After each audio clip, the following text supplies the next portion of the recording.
Hello, everyone, and welcome to another small screen Star Wars. As always, I am Julian Mush. I'm joined by Rachel Wilkinson. Hello. And we are going to be talking about today Ahsoka Season 1, Episode 4, Part 4, Fallen Jedi. And that title has lots of meanings this week, so we'll get into that in a little bit.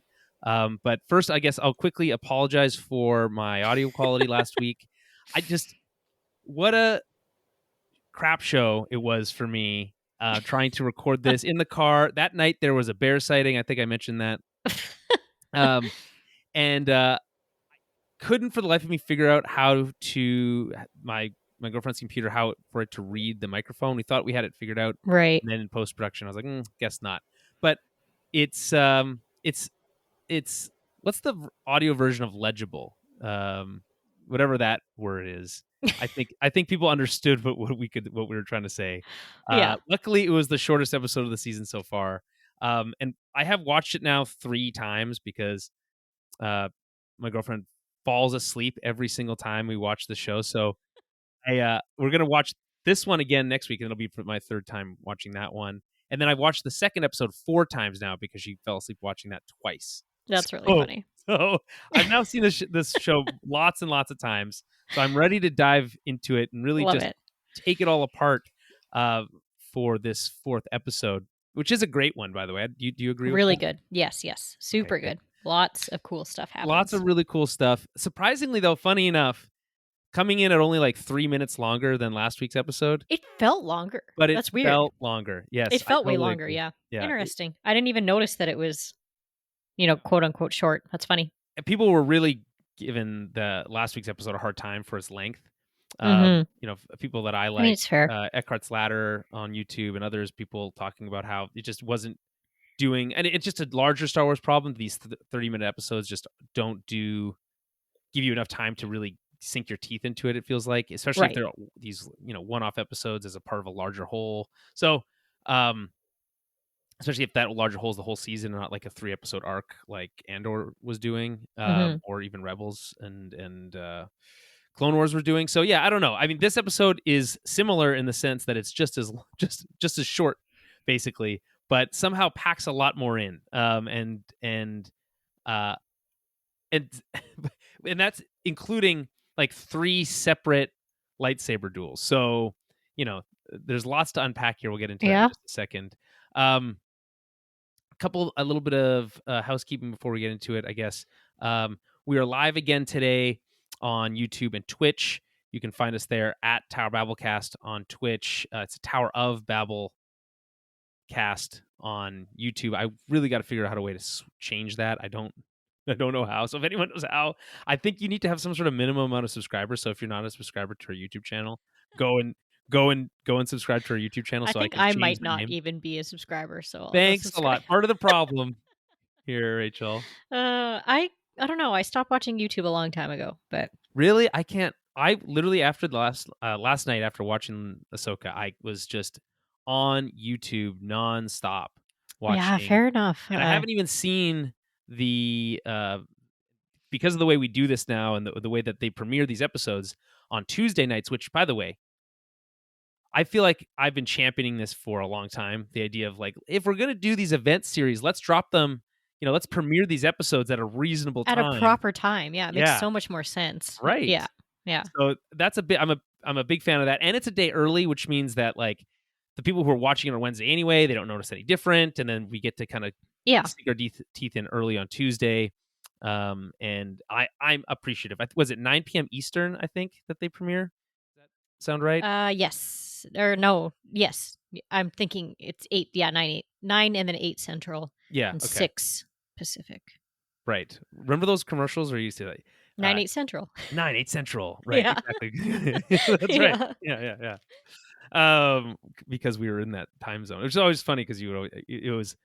I feel like if you didn't know what they were talking about, be like, what do you mean 2 numbers and then the word central? That's so weird. But anyway, in this world of internet, it doesn't really matter, but it's appreciated. But what I'm saying is, it doesn't give Screen Crush enough time to do their recaps, which is fine because I don't need to steal all of their material. See, that's what I was waiting for when I had to do the show notes. Right. I kept like going back to their channel. I'm like, come on. I'm like, I need you to put your stuff out because I was like, I need a need little some bit more tips. meat here. Right. Yeah. And I was like, I know he finds things that I never do. So he actually also, to be fair, he does source a lot of that from Twitter and stuff. He always asks if there's anything he needs on Twitter. Ryan Airy, friend of the show, even if he doesn't know who we are. Even if he doesn't know. Yeah. Yeah, exactly. So I don't know any of that stuff. This is just, and I don't really know if there's a lot really here from a kind of Easter egg perspective that I don't, that we're gonna miss. But we'll figure it out. We'll find out next week if there's anything we missed. So I haven't seen that yet, but I am excited to dive in. Follow us on Twitter at Tower Babblecast, Facebook.com/Tower Babblecast, and head over to our website, towerofbabble.ca, to find links to everything we do, including our Patreon. You can help support the show over at Patreon by going to patreon.com/Tower Babblecast. And for as little as $5 a month, you can keep the lights on here. We are late again on that. We owe last month's film club, which is Slackers. City Slickers 2, The Legend of Curly's Gold. And we haven't had a chance to get into that. You people and your children and your make schedules very difficult. I'll just say that. For the record, I haven't said if I'm coming back this month or not for film club. So yeah, I'm not. Listen, that's fine. Maybe the next one. Jeremy also has children, so yeah, they take up a lot of time. Okay, I know, it's so annoying. Do you know how much of my day I pick lint out of my baby's hands? It's a lot. Where are they finding lint? I don't know. It just manifests in his little fists, and then I have to try and get it out of there, or like in between his little toes. Why? Otherwise, he'll eat it. Because then he eats it. Yeah, because his hands are always in his mouth now, or he just looks grubby, and I don't want people to think I have a dirty, unkept baby. He's just handfuls of lint. Well, Kara gets upset because she finds lint in my belly button, which is funny. Ew! But it's not my fault. People who have hair around their belly button collect lint in their belly button. No. This is just a fact. It rubs the shirt, or I wear an undershirt, so that kind of part of it there. But like, it's just there's nothing I can do about it. And it's like, is lint really that gross? If you think about it, it's just little pieces of fabric. I mean, you could just clean your belly button properly. Well, it's not like I'm not. You know what I mean? It just collects. You obviously aren't. I'm not checking it on a regular basis. I'm sure people are enjoying this live conversation about belly button lint. But listen, write in at towerofbabblepodcast@gmail.com if you are pro or anti belly button lint. I personally ambivalent to it. I don't think anybody's pro. I'm just. They might be. Maybe they are. Lint turns out one of the softest materials in the world, right? Interesting. You consider that, right? Have you ever just taken the lint out of your dryer and just like smushed it in your hand? Ew, no, it's gross. It's full of dead skin cells and hair. Oh, come on, you're overreacting. It's so soft. It's disgusting. You could, in theory, if you're really poor, fill a mattress with old lint and then use that. You know what I mean? It's stuffing.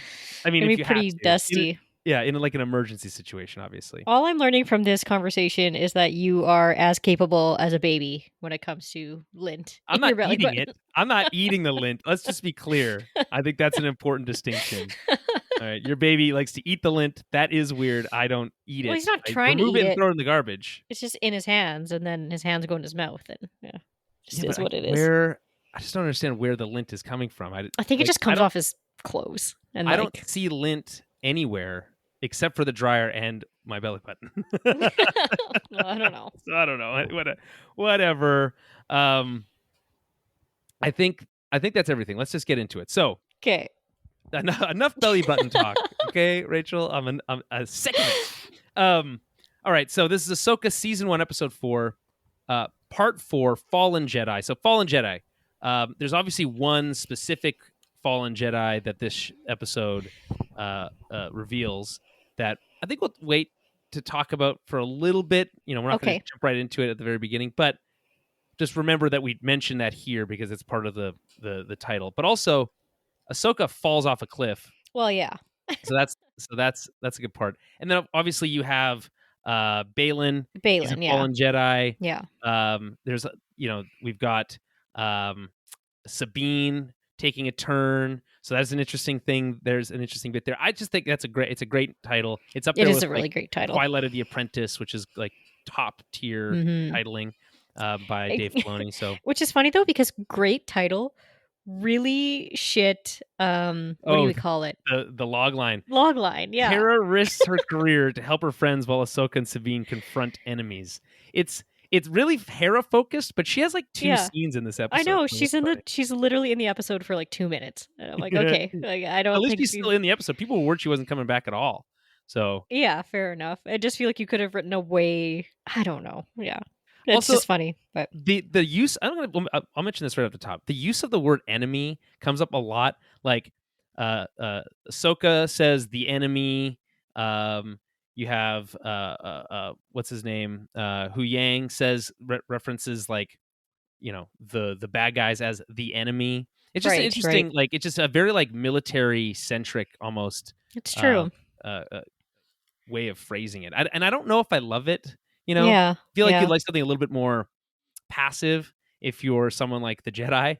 That's true. Yeah. So, I guess what else are you going to say? The bad guys? Like the baddies. Those baddies. Those bad guys. Yeah. Yeah, I guess it's fun. It's just like there's just so many question marks. It's like the enemy. It's like, well, you guys don't really know that much about them to just start referring to them as your enemy. Yeah. I mean, other than the fact that one stabbed you, that's a pretty dead giveaway. I mean, yeah. That one, they did try and murder Sabine already. Yeah, once. Right. But they didn't know anything about Balin. They really only made the connection to Morgan Elsbeth through her operations. Right, yeah. So like it just feels like they're just very aggressive. It's a very aggressive word, that's all. Some people just like to, have enemies. So. Do you have any enemies, Rachel? I hold grudges. So that's a really honest thing to say. So that's yes. Nice. Oh, 100% I do. There's things that I will always admit, and it's that I am definitely a jealous person, and I hold grudges, and I don't care. And I will hold grudges. Things combined can be very powerful. I feel. Yeah, like. I'll hold grudges for things that didn't even involve me. Like if one of my friends is like, "Fuck this person," I'm like, "Yeah, fuck that person." Yeah, that's funny. I'm on team grudge. So. Rachel. Yeah. The dark side of the Force is quick to give power, but will imbalance you. I'm just saying. Whatever. Just a quick note from Ahsoka.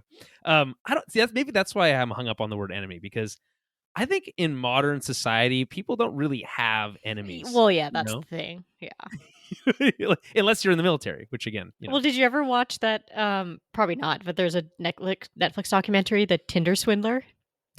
Absolutely not. Yeah. Oh, you have to. It's a wild story, but it's just this guy, whenever he meets these women on Tinder, and he always has this kind of same MO, but he always ends up telling them that his enemies are after them, and then he needs a bunch of money so that they give him all this money. But yeah, he always talks about his enemies. Why would anyone believe that? If someone said they're enemies, I would be like, I don't believe you're telling me anything. It's because he would use the money that like one woman gave him, and this is like thousands of dollars, to like take this other woman on like a fancy plane vacation somewhere. So it's just wild. Right. It's pretty crazy story. But anyways, the Tinder Swindler, by the way, top tier name for any documentary. That's good stuff. I'm just saying some people have enemies. I don't think I have it. I don't think I have any enemies. I truly listen. If you're my enemy, write in. Love to hear from you. I bet you there's some people who think you're their enemy. Like they're like that Julian. I would listen. If I'm your enemy, even more interesting. I'd love to know more. Please, again, that's towerbabblepodcast@gmail.com. Yeah, ask on Twitter. That's where you'll find out. That's what goes. Yeah, @towerbabblecast on Twitter. Yeah. All right, so. We read the log line already. This is directed by Peter Ramsey, written by Dave Filoni. Everything's written by Dave Filoni. While we're talking about directors, next week's episode, everyone's pumping up next week. Next week's episode, by the way, is going to be premiering in select theaters throughout the United States. As so well as jealous. In Brazil, London, and a couple other places around the world. Why not here? I don't know. I asked that question. I mean, I know why. We live in the why. Yeah, we live in the butthole of Canada, so it makes sense. I don't know. Have you been to Regina? True. Yeah. So Peter Ramsey has won one Oscar, by the way. Cool. I'm not going to get into what it was, but I'll just Yeah, say I that don't care. it's there. Let's see here. Was on the art department for lots of big movies. Has directed an episode of The Mandalorian. Has directed Spider-Man Into the Spider-Verse. That's a pretty big name. I think you might recognize. That's probably. I think, by the way, that's what he won an Oscar for. That did win Best Animated Movie that year in 2018. Also directed Rise of the Guardians, which is like that movie about how like the Easter Bunny, Santa Claus, What? and like all. Yeah, you never heard about this movie? It's No. a kids movie, and yeah, it says when the evil spirit Pitch launches an assault on Earth, the immortal guardians team up to protect the innocence of children all around the world. So you've got the Tooth Fairy, the Easter Bunny, Santa Claus, and I'm sure there's others in there, but yeah, they like it's Is the Tooth Fairy played by The Rock? the Tooth Fairy is played by Isla Fisher. Oh, then I don't care as much. Chris Pine plays Jack Frost. Alec Baldwin plays just North. Hugh Jackman plays Oh, I do like Bunny. Hugh Jackman. Okay. I Jude do Law like him. plays Pitch, the bad guy. Is this a cartoon? Yeah, it's an Oh, animated okay. movie. Yeah. Yeah, so there you go. That movie exists. So Peter Ramsey, I would say at this point, though only has like 7 director credits behind him, is pretty well established at this point, as well as the TV series We the People, Lost Ollie, and Monster versus Aliens: Mutant Pumpkins from Outer Space. Alrighty. Yeah, but anyway, the most important one is Spider-Man. Obviously, also did The Mandalorian, and now having done this episode of Ahsoka. So I think, and does, by the way, I think does a very good job here. Any notes for Peter on this episode? No notes for Peter. No, I think he did a real good job. Okay, great. All right, so I'm not a director. I can't give an actual director notes. I don't even know what the job entails. I'm not asking for actual notes. You know what I'm saying? I'm just saying I if anything stood out to you. Don't quite understand why there is a different person directing than there is a different person who wrote it. I still don't get it. To me, I'm like, if you wrote it, you should direct it because Well, I mean, some people like Quentin Tarantino are both writers and directors. Yeah, James that makes Gunn. sense to me because I'm like, you Yeah, wrote but it and a you different should. skill set. I guess. Fair enough. You are a multi-talented person if you can write and direct, right? Or and act if you're for some who could do all those things. But for instance, Steven Spielberg, he's only written like 3 of the movies he's directed, right? So, I think it's 3. So like, and he's one of the greatest directors of all time, but he's not well known for his writing. Right. Yeah. Okay. Fair enough. All right. So again, I think we've given the overall kind of the credits here, but I think what's important is 2 things, or really one thing, which was pointed out in the Screen Crush recap last week, and something I did notice also, but didn't make note of it, which is during the Star Wars intro sequence, which has all the helmets, the Vader's helmet and 3PO's there, and etc. And it flashes the different colored lightsaber lights in front of them, blue and red.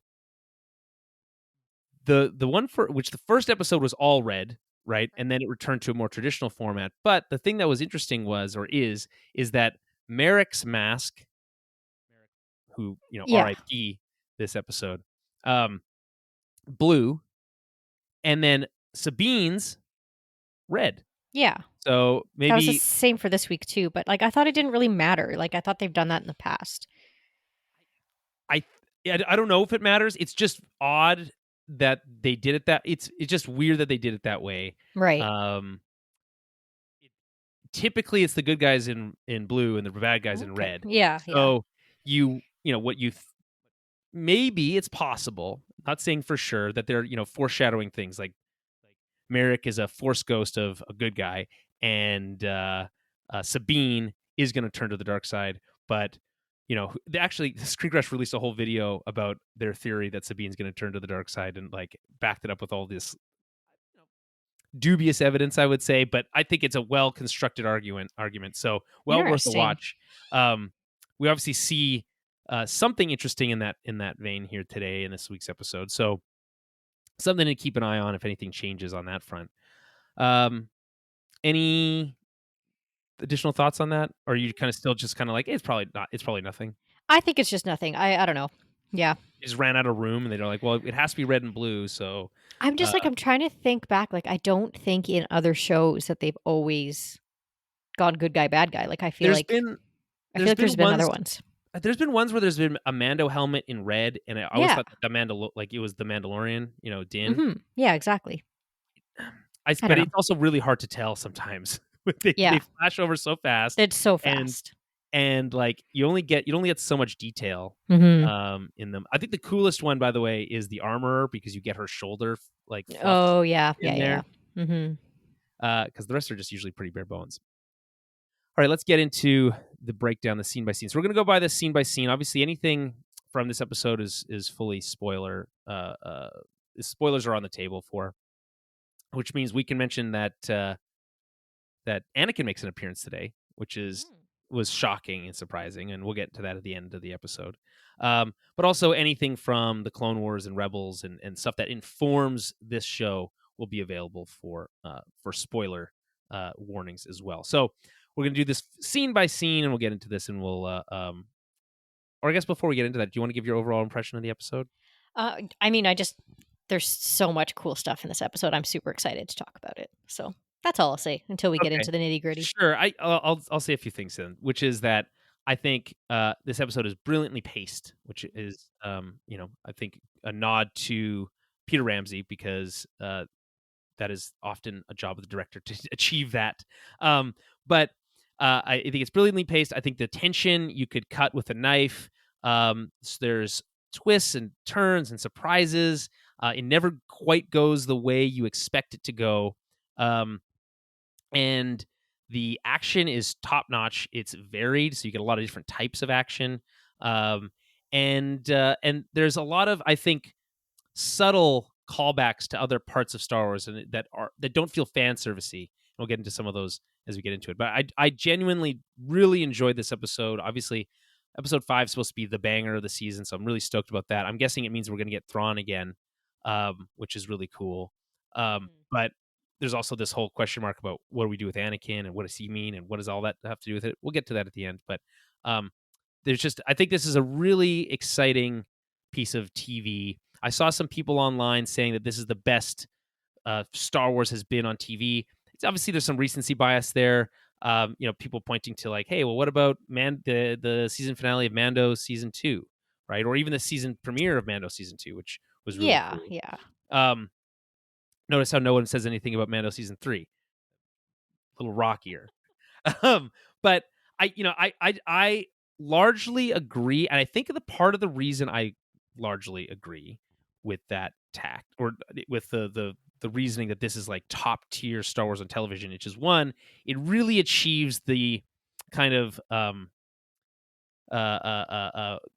operatic, and it is a space opera, but operatic and really larger than life, mystical, mythological epicness that the movies can achieve from time to time. That, for instance, that The Last Jedi really achieved for me is the most recent movie example, right? And it was able to bring that into TV form. It felt important. It felt big. And I think another part of it is, again, Kevin Kiner, or Kinner. Again, I wish someone would just tell me officially what the right way to pronounce his name is. But who composes the music here is really doing great work, like top notch stuff. And it really, and because he's been in Star Wars for so long and has been very subtle with his use of the classic themes and all these things, and now has been able to invent his own. He obviously has Ahsoka's theme and others, and Hera's theme and others. I think we even get a New Republic theme here, which I'm not sure if we've seen in the movies before, but every time we cut to the New Republic fleet, it's very bombastic, very almost similar in theme to what we got for the Rebel Alliance, but a little bit more subdued. So I think that is a huge part of it.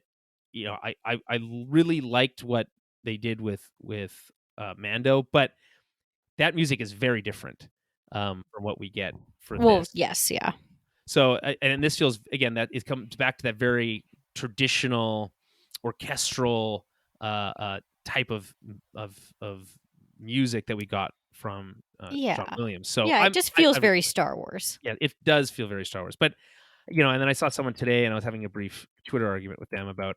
They're like, well, everyone says that Andor is the best Star Wars television show, but this feels like this is way better than that, and that's like not even important and all this stuff. And I'm like, I remind people that you don't have to step on anything to raise something else up. Andor is still really, really great, and I still think achieves things that this show has yet been able to achieve, which is like really interesting character work, and with really strong performances based off of like epically strong writing. And this show does not have that, but most of Star Wars doesn't have that, so it's fine. Yeah. And I mean, I would just say like quickly too that we've said it before, like I don't know, like things just don't need to be, not that they don't need to be compared.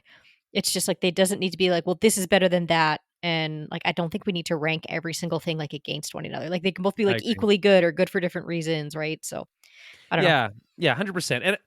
And the Star Wars fandom has all sorts of, internal health issues, I would say, but that's a good way of putting it. Yeah. But, I think we would all behoove ourselves a little bit to just kind of take these, things one piece at a time, or at least one show at a time, or at the time we're doing this one episode at a time without saying, oh, well, it's no Andor. Well, or exactly. It's not even over yet. Something like the classic trilogy or whatever. It's like, or the sequels are all terrible, which is not true. Only the last one is terrible. So, there's still lots to like here. In fact, more than lots to like. This is really top tier stuff. But this doesn't have to be a competition with Andor, which is trying to achieve something very different. So let's get into it. We start on CTOS. We pick up basically right after the events of last week's episode. They are in their T6, which is Ahsoka's ship. It is down in the forest, and they're working to fix it. Sabine is trying to contact Home One, get a hold of Hera, but their comms are still being jammed, and Huyang is trying to rewire the transmitter and is working away on that. I can't get over how much they're using Huyang in this episode, in this show. It's like, he has his own fight scene in this episode. It's really wild. I'm not upset about it. In fact, I'm pretty stoked about it. The way that they've like blended the practical and CG elements of the character are essentially seamless to me. So I think he looks really great. Like the way that he's lying down underneath this like seat to fix the thing. It feels very real. Whereas you have something like even Chopper, which is a real droid, obviously, it can't get underneath that seat. No, I mean? It'd be very awkward. Yeah, exactly. It just feels a lot more practical and human. Real and human, exactly. Okay, so with the ship out of operation, Ahsoka thinks it makes sense to look into the quote enemy ground base, but warns Sabine that they may need to make a tough decision. And this, I find that what I like about this episode is that it doesn't really waste any time. It really gets into the meat of it, which is to say, right away she's saying, "Hey, listen, if we can't stop them from leaving, and we can't get the map back and leave on our own, we need to destroy it so no one can go after Thrawn." And as soon as I heard her say that, we may need to make a tough decision, I kind of knew that that's where she was headed with that. Oh, of course, yeah. It is a really fascinating idea that right away they're now put into this position where you have to choose between your personal attachments and the quote unquote right thing to do, right? And we all know how that typically plays out with Jedi. So usually not well, or at least not as clean cut as you'd hope. And so she says, Sabine talks about how, well, we can't just leave him there. If we destroy it, then he might be trapped there forever, and there's nothing and for good this time. And Ahsoka's retort is that it'd be better than allowing Thrawn's return as heir to the Empire. So you get the line, the heir to the Empire line, which I saw someone on Twitter complaining about, like, what the fuck is she even talking about? Why does she have to add this last bit of? It kind of is. It is a little clunky, but at the same time, it adds an air of gravitas, so I'm not that upset with it. It is a little funny because if you like, it's the name of a book series from the extended universe, and if you had no idea what she was talking about, it might sound a little awkward, but I guess it's not really for those people. So Yeah, exactly. fair enough. Okay, so and then this is interesting. Ahsoka says, "Can I count on you?" And she says, I can. What do you make of this exchange? How do you read what's happening? I feel it is quite layered. Well, I mean, when she's talking about "Can I count on you?" I think it's just she just means like, "Can I trust you to do The right the thing. right thing and not go with your emotions?" Right? Can I trust you? And I guess a little bit more of, "Can you be a Jedi this time? Can you?" Can you not be your usual self? Yeah, exactly. So I think it's just kind of at its base value there of she's just asking like if she can trust her to do what needs to be done.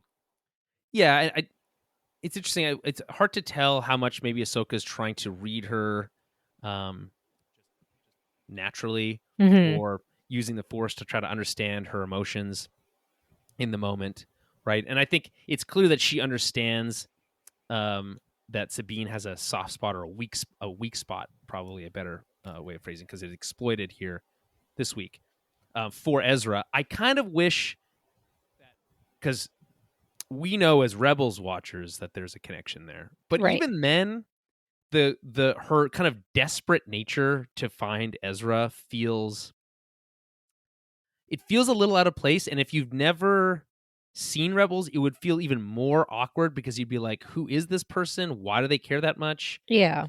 You really have to filling in a lot of blanks on your own, and there's just not a lot. Like, they really drill it home about how, in the Ezra's message, I love you like my sister, which is so Yeah. funny.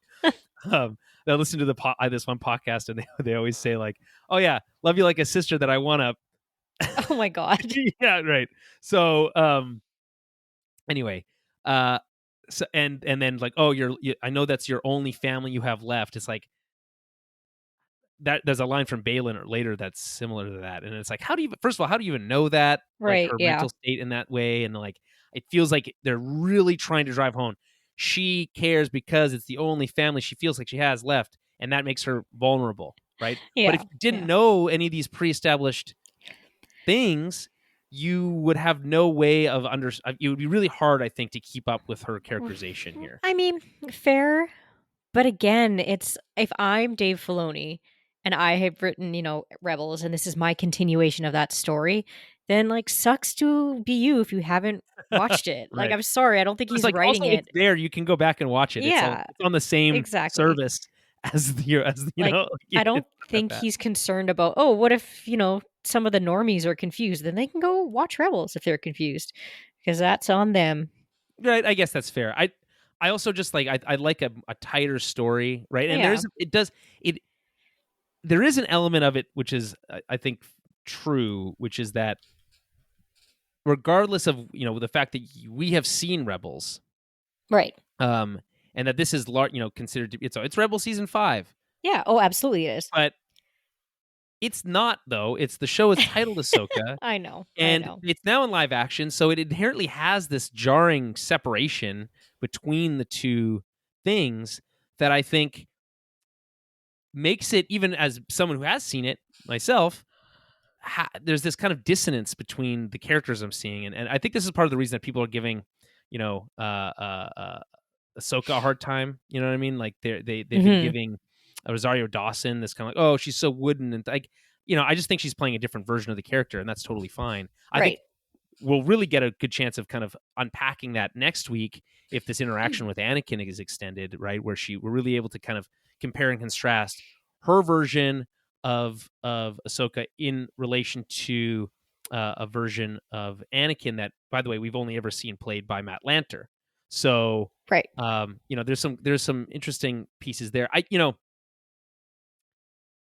saw someone talking about how Ahsoka feels like, people, the reason that Ahsoka is not taking off and being this big phenomenon, which I'm not convinced that that's even true, but was that this episode was like, all, it's a copy of a copy of a copy. We're watching a different actress playing a version of a character that was originally played by somebody else, talking about things that past version of the character did.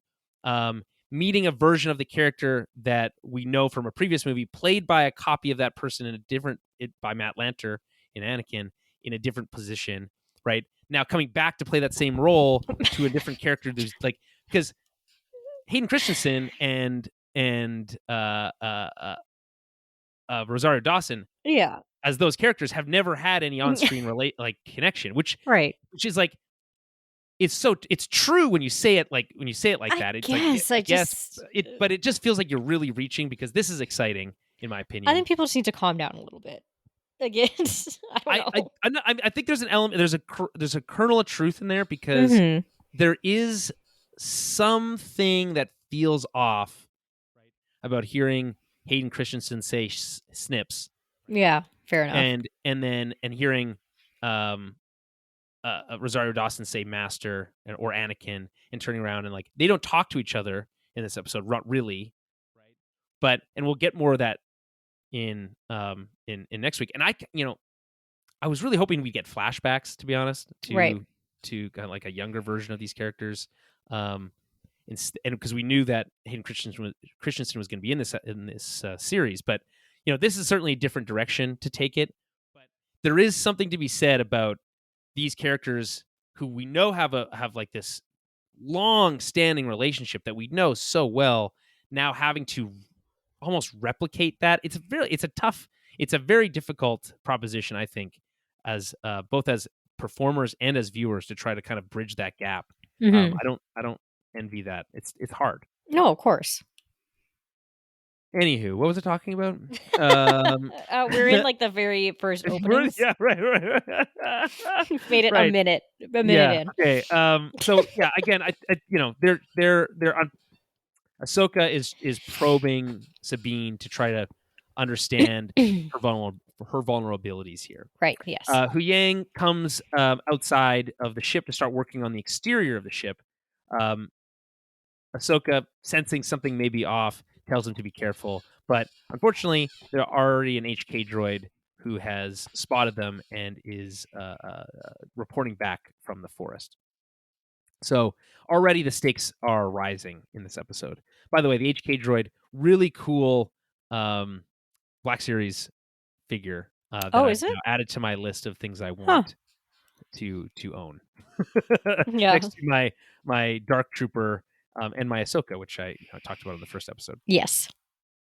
So, any final thoughts on that first scene? No, I don't think so. Oh, I will say this one more thing. I really loved the look of the ship in the forest. The look of the forest is really cool. The forest is very, very cool. Red yes. leaves and stuff. It really feels familiar yet alien. It's really cool. And it's very moody, which is also a nice thing.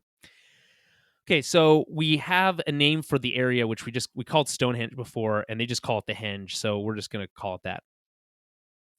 And so Shin reports to Baylan that they found the Jedi starship about 12 kilometers away, which is actually quite far if you're moving on foot, to be honest. 12 clicks. Yeah, so or maybe their version of clicks is not a kilometer. I thought they say kilometers in something before. Isn't it in Bad Batch where tech says kilometer? Yeah. We clocked that before. Because you're like, usually they say clicks, and this time they said kilometer. Which is crazy, because now that, again, one of those things where it's like, that is a very human measurement of distance. Yeah. But, whatever. I mean, yes really and no. It's the most. It'd be worse if they were like, it's a mile. Cause, like, right. Because that's just a weird arbitrary length of whatever that the United States made up. No offense to our U.S. listeners. At least a kilometer is 1,000 meters. To be fair, I think the British came up with miles first. Did they? Oh, okay. Well, blame them. But they also weigh things in stones. So, no offense. Yeah, that's odd. Yeah. So 12 clicks away.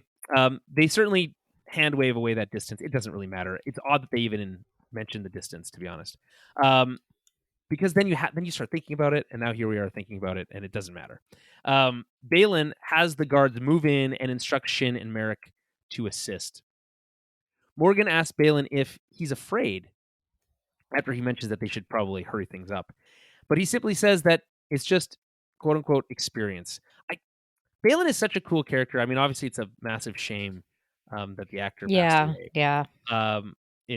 We don't know the fate of the character, as we said, but just Ray Stevenson's death in and of itself is sad, but Mhm. now with this additional kind of like look at this performance, it's so cool, it's so imposing, He's but yet such a great character, yeah. but not but and like and you but also like so layered because again, he talks Well, about yeah. how he would be ashamed to kill Ahsoka, but Yeah. it's not sentimental, it's just truth. And now he has this whole angle about you know he's been around the block, so he's not that he's Well, scared, but he just knows that there's yeah. complications coming and that kind of thing. To So me, he very much has not necessarily that a dark side vibe. It's that kind of in the middle, more what's the word? What am I looking for? Not self-sufficient, but when you just work for yourself and self-absorbed yeah, or your own self-ambitions, like that kind of yeah. thing.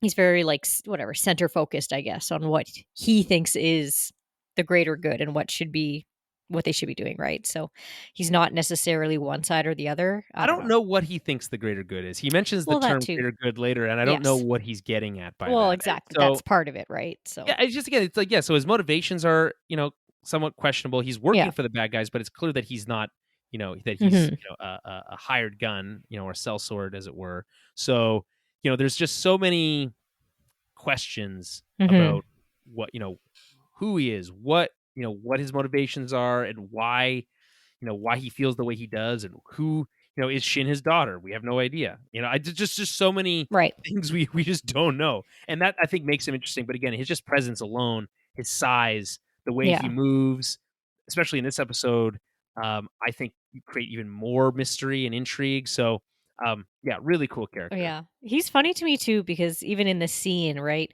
He has sent those other guards and I guess Yes. one or two HK droids to go find Ahsoka's ship, fully knowing that they were all going to die. Like Yeah. he just and doesn't care. Like he's just like, yeah, well, it's not going to stop them for long, so he just sends Shin and Yeah. Merrick I there, mean, I knowing don't that know. they're going to have more of a fight. But it's just, yeah, it's How do you interesting. find good henchmen in the Star Wars universe? I don't know. Like, I guess just money, but yeah, I guess. It's just funny because it's like, I guess you don't know you're going to be going up against Jedi, but well, yeah, if right. someone was like, "Oh yeah, you go hunt down these Jedi," I'm like, "No, thank you." Like Yeah, that that's what sounds I would like, say, but yeah, absolutely yeah. not. Or I'm at good. least make sure my family's well paid. Yeah. Um, so then we cut to the title card. Cut back to the T6. The guards are approaching quietly as Huyang works on the ship unaware. Inside the ship, Sabine, she's preparing her Mandalorian weapons. By the way, her blaster's super cool. Like the way that she I don't know how guns work, but like the way she cocks it and like Oh, like looks the for there's chamber? like it looks like yeah, like Yeah. looks like there's supposed to be some sort of like Yeah. cartridge or something, Yeah, and she it's can find interesting. it, and she's flustered because she's all she's in her feelings and she's worked up and she's worried. Um, Ahsoka, sensing this, is concerned, or at least that's if she asks if she should be concerned, and cautions that Sabine needs to try to do what's right regardless of your personal feelings. And this is something that I think is easy to say, hard to do, right? And Sabine is, quick to say, how can you say that? Like that's it's such. How can you know when when the right thing is to do when when my gut tells me that I should be going after Ezra, something like Right. that, Yeah. along that line. Yeah. And she's saying, when the stakes are this high, you have to trust that you're doing the right thing when you're making those types of decisions. But again, it's really hard to know in the moment. And, you know, finally, by the way, in this episode, I really feel like we're getting some interesting character dynamics, and they were butting heads, and that only takes you so far. But now you have this more of an exploration of like, hey, I'm trying to guide you as your teacher. You need to set your emotions aside and try to make logical choices and decisions. And she's having a really hard time doing that. Mhm. And Ahsoka, meanwhile, is trying to be like, give her the space to let her learn those lessons on her own without, having it compromise everything. It's just an interesting tightrope to walk. Yes. Meanwhile, Hu Yang has fixed something. He says, finally, some progress, which is funny. While an HK droid kind of sneaks up on him from behind, he hears something. I love his little squinty eyes. You notice that, like when he like is looking into the distance. Oh, yeah. Like squint. It's so funny. It's a very yes. I like. I really much like how much character his face has for sure. So then an HK droid attacks him, surprisingly not using a blaster, maybe trying to be quiet. I'm not sure. Yeah. And they have like a Rock'em Sock'em robots. I was gonna say the same thing about Rock'em Sock'em robots. That's super funny. They have a They have just you box. ever seen that Hugh Jackman movie? What's it called? Real Steel. No. What? Surprisingly great. Interesting. It's about boxing with robots. But this is, the fight's fine. It's interesting that he can hold his own. Not that surprising considering he's a I mean, to me, I assumed. Jedi. Yeah. I'm surprised he doesn't have his own lightsabers. I think it'd be cool. Droids can't have lightsabers. Grievous did. Grievous is an android. Whatever. I still think that this guy who teaches Jedi how to create their lightsabers could have his own lightsabers. Or at least like a vibro thing. Whatever those vibro guards use. Yeah. He could have weapons, but yeah, I also really liked that the HK droid like covers his mouth and that still muffles it. How does that work? Yeah, it cracks me up because I guess that's where the speaker is, which it makes sense. Okay, you build a droid, it makes sense that you would put the speaker where its mouth is. How much does the metal hand really cover? Right. I thought it was so funny that it muffled it. I was like, I don't know. It's also like pretty intense where he's like, help, and then he's like yelling for help. Yeah. It's like when you hear someone yelling for help and someone covers their mouth, that's like a really kind of like, intense is I've used that word already. But it is really intense. Like you're like right away you're up, at the edge of your seat. I mean, I was worried about him for a minute. I'm like, they better not like kill Hu Yang here. But like also they could kill you Hu Yang. Like that's a character that I could see. I'm attached to him though, so I'm gonna be upset about it. They could rebuild him. I'm attached to Hu Yang on multiple levels. One, really like the performance. Mm-hmm. And I think that goes without saying. David Tennant is great. I've also been rewatching Good Omens, who he has a big role on that. There's season 2 of that is now available. We haven't started that yet, but shout out to Amazon Prime's Good Omens, Terry Pratchett book, based on Terry Pratchett book. Very entertaining, very fun. Anyway, so I'm attached to him for that. Obviously, there's like, I guess maybe the most that I'm attached to him by is his direct line to the Jedi Order, his ability to connect dots from the past that we know from the pre-Clone Wars era, right? Or even from the Clone Wars era with things happening now, right? Which there's so few characters left who can do that. And, we obviously as an audience have an attachment to those things, and Hu Yang kind of is like a physical representation of that line. So it would be a shame if he was decommissioned. Oh, a super big shame. Yeah. Remember that. That's the term we're going to use if he ever dies. It's what a super big shame. What a super big shame. I'll have more choice words. I'll be upset about it. Yeah, fair enough. So in a smart move, he cuts the power, basically undoing the work he just did, and this alerts Sabine and Ahsoka. Mm-hmm. I like the little like, oh, that dumb droid, and Ahsoka's like, that would never happen, and she just like jumps right into action. Yeah, it's a fun dynamic. A full fight begins, and we get Ahsoka and Sabine like working together, and you have Sabine in her full Mandalorian armor with her helmet on, which looks really cool. She's got little lights on there, which I think is a nice touch on her armor. Yes, and they make short work of the droids and the guards. It's really badass. Ahsoka stabs a guy in the face. It's wild, and I think she may or may not cut another dude's head off, or at least like slash his head. Are we sure those aren't droids that she's stabbing in the face? I think it's just dudes, and it could be droids. There's one that the guy that she pulls in front of the other one when he's shooting, and then Sabine that is crazy. Like lassos one. Yeah, and like pulls him forward, and then Ahsoka just like slices his face. And there's another one that she stabs through the face. Well, okay, so like I said, they are deadly together, and Hu Yang even says so. Like, hey, stick together. Mm-hmm. You guys are better off that way. Which, by the way, I will admit that line feels a bit clunky. Yeah. I don't know why we needed Hu Yang to say, hey, guys, it's really great working with you, and I just really want you guys to do so well together. And I Yeah. think if you stay together, you'll be stronger for it. Right. And they're like, "Oh my god, could you be sappier?" Well, You it's know? kind of like the opposite of like the old horror movie trope where everyone splits up all the time and then they all get Yes. picked off one by one, right? Where it's, you're yelling at the TV like you should But stick it's weird to together. call it out. I think that's what's weird Yeah. about it. It's Yeah, like, it's fair. "Hey, make sure you stick together," because then immediately they split up and you're like, "Oh no." And like Well, they don't immediately split up, but almost eventually. immediately is Yeah. like they get confronted by Mhm. Shin and Merrick, and Yeah. she runs off to take on Shin like Right. at the drop of a hat. Yeah. Right? So Yeah. they're technically together, but like Yeah, they're not not that far fighting apart. together. Yeah, that's true. They're not working together in that case. Although I don't know how much Sabine would be able to hold her own against Merrick. I It's don't also think unclear she how could. skilled, like, there's a lot of question marks about Merrick that are still unanswered. We'll have to get to that. Yes. So anyway, they take out these guards as they said it wouldn't take long, and Hu Yang is okay. Ahsoka asks him to prioritize getting the transmitter fixed because they need to get a hold of Hera ASAP. And before they leave, as I said, he asked them to stick together. We get a then quick scene where we cut to the New Republic fleet. I guess any quick thoughts on that fight sequence or anything else No, to say? it was just badass. I enjoyed it. I enjoyed watching them just kill a bunch of guys together. I will say this episode is cool. There's lots of action. Yes, there is. My girlfriend says that's when she falls asleep most. Oh, Just, really?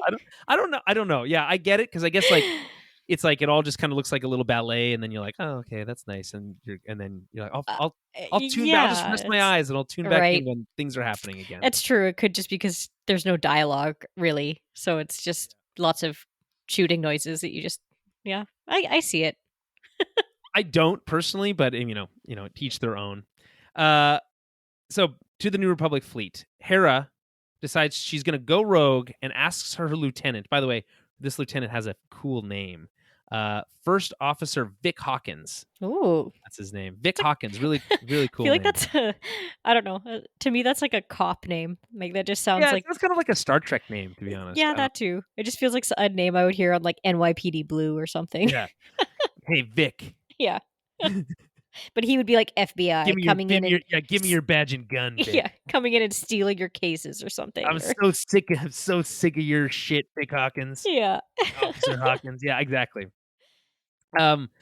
So she tells Vic Hawkins to cover for her at the meeting of the Joint Chiefs, which is cool. Cool that they have that. Here's the thing that I find funny about this. So, because he's like, oh, you can't leave without permission or something, right? I guess like from the Senate, right? That's the idea. Yes, I get that. But Hera fully always operated as her own rogue rebel squadron. Yeah, but right? we're at different times now. They have a government. They have to answer to a higher power. I mean, fair, but like in terms of shady shit happening and they're not listening to her, like I don't know. Does she really need permission to like take her ship and go somewhere? I thought she'd leave sooner. Yeah, right. Exactly. Like to me, I just think it's funny. Like, why would Hera need anybody's permission to do anything fucking ever? Like, she's the rebel cell leader. Like, I don't know. So, isn't it weird that Carson Teva came and not Zeb? Like, where's Zeb in all this? Oh yeah, they work at the same base. Yeah. I don't know. I don't know. Anyway, true. I just saw someone bring that up, and I was just like, that's a fair. Like, if anyone's gonna go and try to help Sabine and Ahsoka, you'd think Zeb would be right at the top of that list. Well, maybe Zeb doesn't fly planes, does he? I don't know. I don't know. He's not much of an X-wing pilot, but also not really. So yeah, and she brought her son. Yeah, why? That's my main question about this. Why did you bring your kid? Like, yeah, like I kept wondering that, and I'm like, maybe because she doesn't want to leave him behind because there's gonna be blowback. I know he lives on this ship, but like that's probably his home too. But yeah, I don't. It's so same time though. I have bizarre. a kid. I would not take him right into the line of danger. I would not be like, oh, there's bad guys. Let me take my kid with me. Yeah, let's go. Right. I think it's a different Star Wars. Yeah, it's true.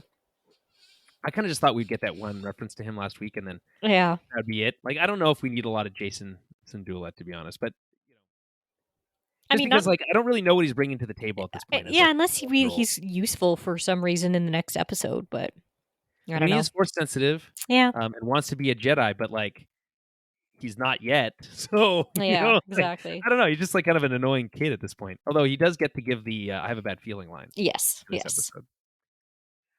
Let's go. So, she takes the ghost out of the hangar and is joined by a squadron of X-wings, one of which is Carson Teva, as I mentioned before. Which is great. I like the line here.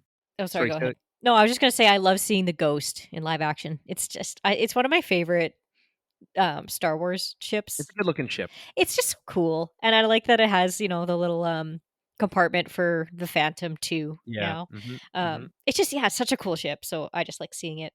We have seen it in live action before, but Technically, yeah, in Rogue technically One and in, yeah. Rise of Skywalker, but, Yes. I mean, you blink and you miss it type of. Well, exactly, so it's cool getting to actually Also, see it. yeah, I guess it's parked somewhere. Is it parked at the Rebel base in Rogue One in the distance somewhere, maybe, Um, perhaps? Am I missing that? I can't I know it's for sure at the remember. Battle of Scarif, but I don't remember if it's Yes. somewhere else. But anyway, Yeah. um, they surprisingly Herrick and the rebels get, a lot in Rogue One, surprisingly. All things considered, a verbal shout out and Chopper gets to appear. Come on. Yeah. So anyway, Carson Teva's there, further connecting us to the Mando verse of it all. Good to see him. Always a fan. Canadian actor. Always have to mention that. We got a couple cool lines. Once a rebel, always a rebel. And then the on your signal Phoenix leader, because again, of course, they were Phoenix Squadron in Rebels. So that's really cool. Almost makes you wonder if did Carson was he part of Phoenix Squadron after after Maybe. Rebels? Maybe. He's cool. I like him. Yeah, he's got a good head on his shoulders. What any other? There's not much to mention here. No, not really. She bails on the New Republic and is off to save the day. And I always thought, at this moment, because again, we get this kind of New Republic anthem. It's like really soaring music here, and meanwhile, we know shit's hitting the fan back on CTOS. So I'm like, oh shit, are they gonna get X-wing backup? Kind of again similar to the Battle of Scarif, where those X-wings fly in and we get that rebel theme and it's really exciting. Yeah, yeah. I was hoping for that. We don't get that obviously, but that's what I was like, ooh, okay. Now we're getting somewhere. I was like, okay, I'm into it. So we go back to the henge and Morgan and Baylan prepare to calculate the hyperspace jump by using, okay, so there's some complicated stuff here. So they're using the map that they got from episode 1. Yes. That Ahsoka got from episode 1. To transmit the hyperspace coordinates to the Eye of Sion. And so the Eye of Sion now has descended into atmosphere. Yes. Okay. And it's really cool how it's looming.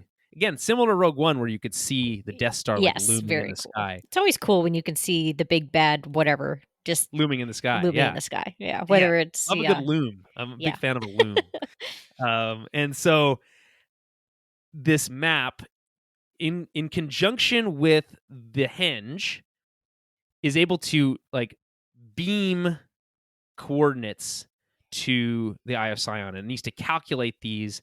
And the reason that this is important and taking longer than a normal hyperspace jump is because, as Baylan mentions, if the calculations are off by even a little, we'll be lost in the void. And so any journey from one galaxy to another means you have to enter into basically nothing space. There's no stars, there's no planets, there's nothing there. It's completely empty. Exactly. Which means that if something goes wrong, you are on your own and likely die a cold and painful death. Or at least not painful, or at least probably cold. You basically, you need to be absolutely sure that everything's going to work and everything's going to go right. Otherwise, you are dead. Yeah, right? exactly. And I think that's a pretty a tall order, right? So Baylan wants to make sure they're right, so they have to calculate this jump.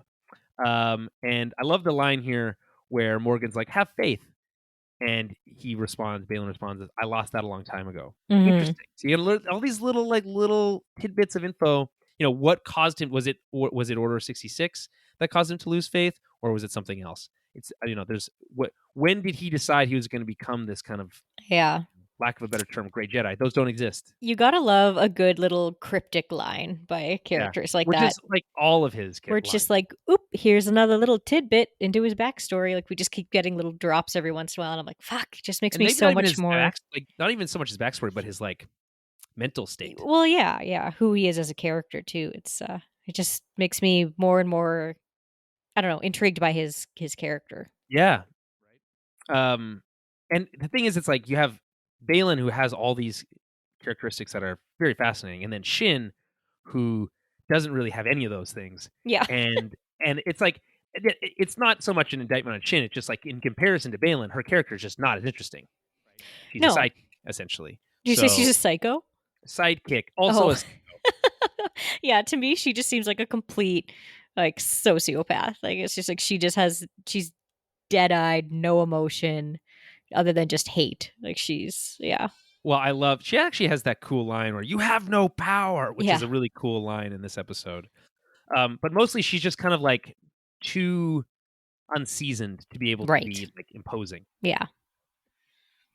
Okay, so they power up the map transmitter, and we get this like pretty cool like gold tablet thing that has 9 segments on it, which some people were saying might be another callback to like Norse mythology with like the 9 realms.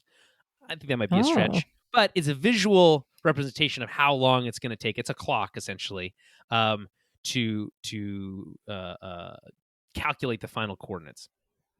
And by activating it, it literally starts the clock, right? The clock is now ticking, which means that the stakes are now higher and the tension now, basically incrementally increases as each of those segments fills up.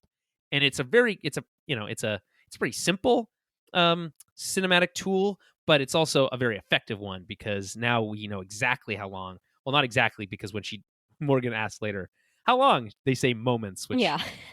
which sure, okay. I would be so annoyed if I was like Morgan. I was like, "What do you mean moments? Yeah, what does that You're a mean? droid. What? How do you even? What is that? Come on. I don't know. To me though, that's just droid speak for like shut up and let me do my job. A human. Sure. Yeah. Right. Meat sack. Yeah. Um, is she human? She's not. Right. She's a night No, sister. she's a night sister, which is Dathomirian. they have a name. It's like Zabrak. No, it's not Zabrak. That's something Zabrak is different. the male version. I don't know. Yeah, that's a good question. I don't. We can look that up. Is she? Let's see here. Wikipedia. Morgan Elsbeth. And by the way, there's Species. Yeah. well, I'll just it says she's a human. She's definitely not a Human human. female night sister is what it says. No. So there you go. That's what it says. That's what it says. I'm just On telling you what it where? says. Wikipedia. Well, that's someone who doesn't know what they're doing. Well, I don't know. A lot of people are looking at it. Anyway, it's pretty. Her thing is now pretty long. I feel like sometimes they just kind of like fill in these pages with like, this is what happened on this episode, basically. Well, yeah, exactly. Which is Yeah. weird, Because to me, I mean, Um, I guess maybe she's not like I don't know, is she not full night sister, but she seems to have witchy powers, so I don't know. We'll It see. says Elsbeth was capable of accessing Night Sister magics, an aspect of the Force. By the way, magic with a K, signified Yes. by its green color. She used it to activate the map to Thrawn. Again, like, yeah, we saw that. Yeah. Fierce and deadly combatant with melee weapons such as the Beskar spear, though she was ultimately no match for Ahsoka Tano. Okay, so we solved that mystery, at least for now. Yeah, I guess when I looked up Massage Ventress, because she's actually, you know, She um, also human? no, she's a full blown night sister. It Right. just says And he's Dathomirian female. So okay. I don't know. So maybe there's just maybe there that will be updated later, and she's Yeah. technically a Dathomirian female, but she doesn't really look like the Night Sisters that we know. No, she's not as No, creepy looking as the other ones. It's true. Brother Talzin. Yeah. Okay, so we cut back to the Henge now that the clock is ticking, and remind everyone about that. Ahsoka and Sabine are running through the forest, 12 kilometers, and encounter Shin and Merrick. They split up almost immediately, with Sabine taking on Shin, probably for revenge, and Ahsoka taking on Merrick. Again, not so much revenge, but they have fought each other before. And then there's a question here, which is like, after the this moment or at this moment, she uses one lightsaber, and she only uses one lightsaber for the rest of the episode. Right? I was curious about that Why is too. that? I Why do don't you think know. that is? I mean, yeah, I don't know. I was wondering the same thing. I can think of a I reason. just I can understand it when fighting against Balin, because he's using this like really these heavy attacks, and you Mhm. need to kind of like reinforce your, Yeah. yourself with maybe two hands on your saber. Yeah, like, I'm I curious if get it's just, that. like, fighting styles, like, depending on who she's fighting Could and be, yeah, she's probably a master in all the forms, right, right? yeah.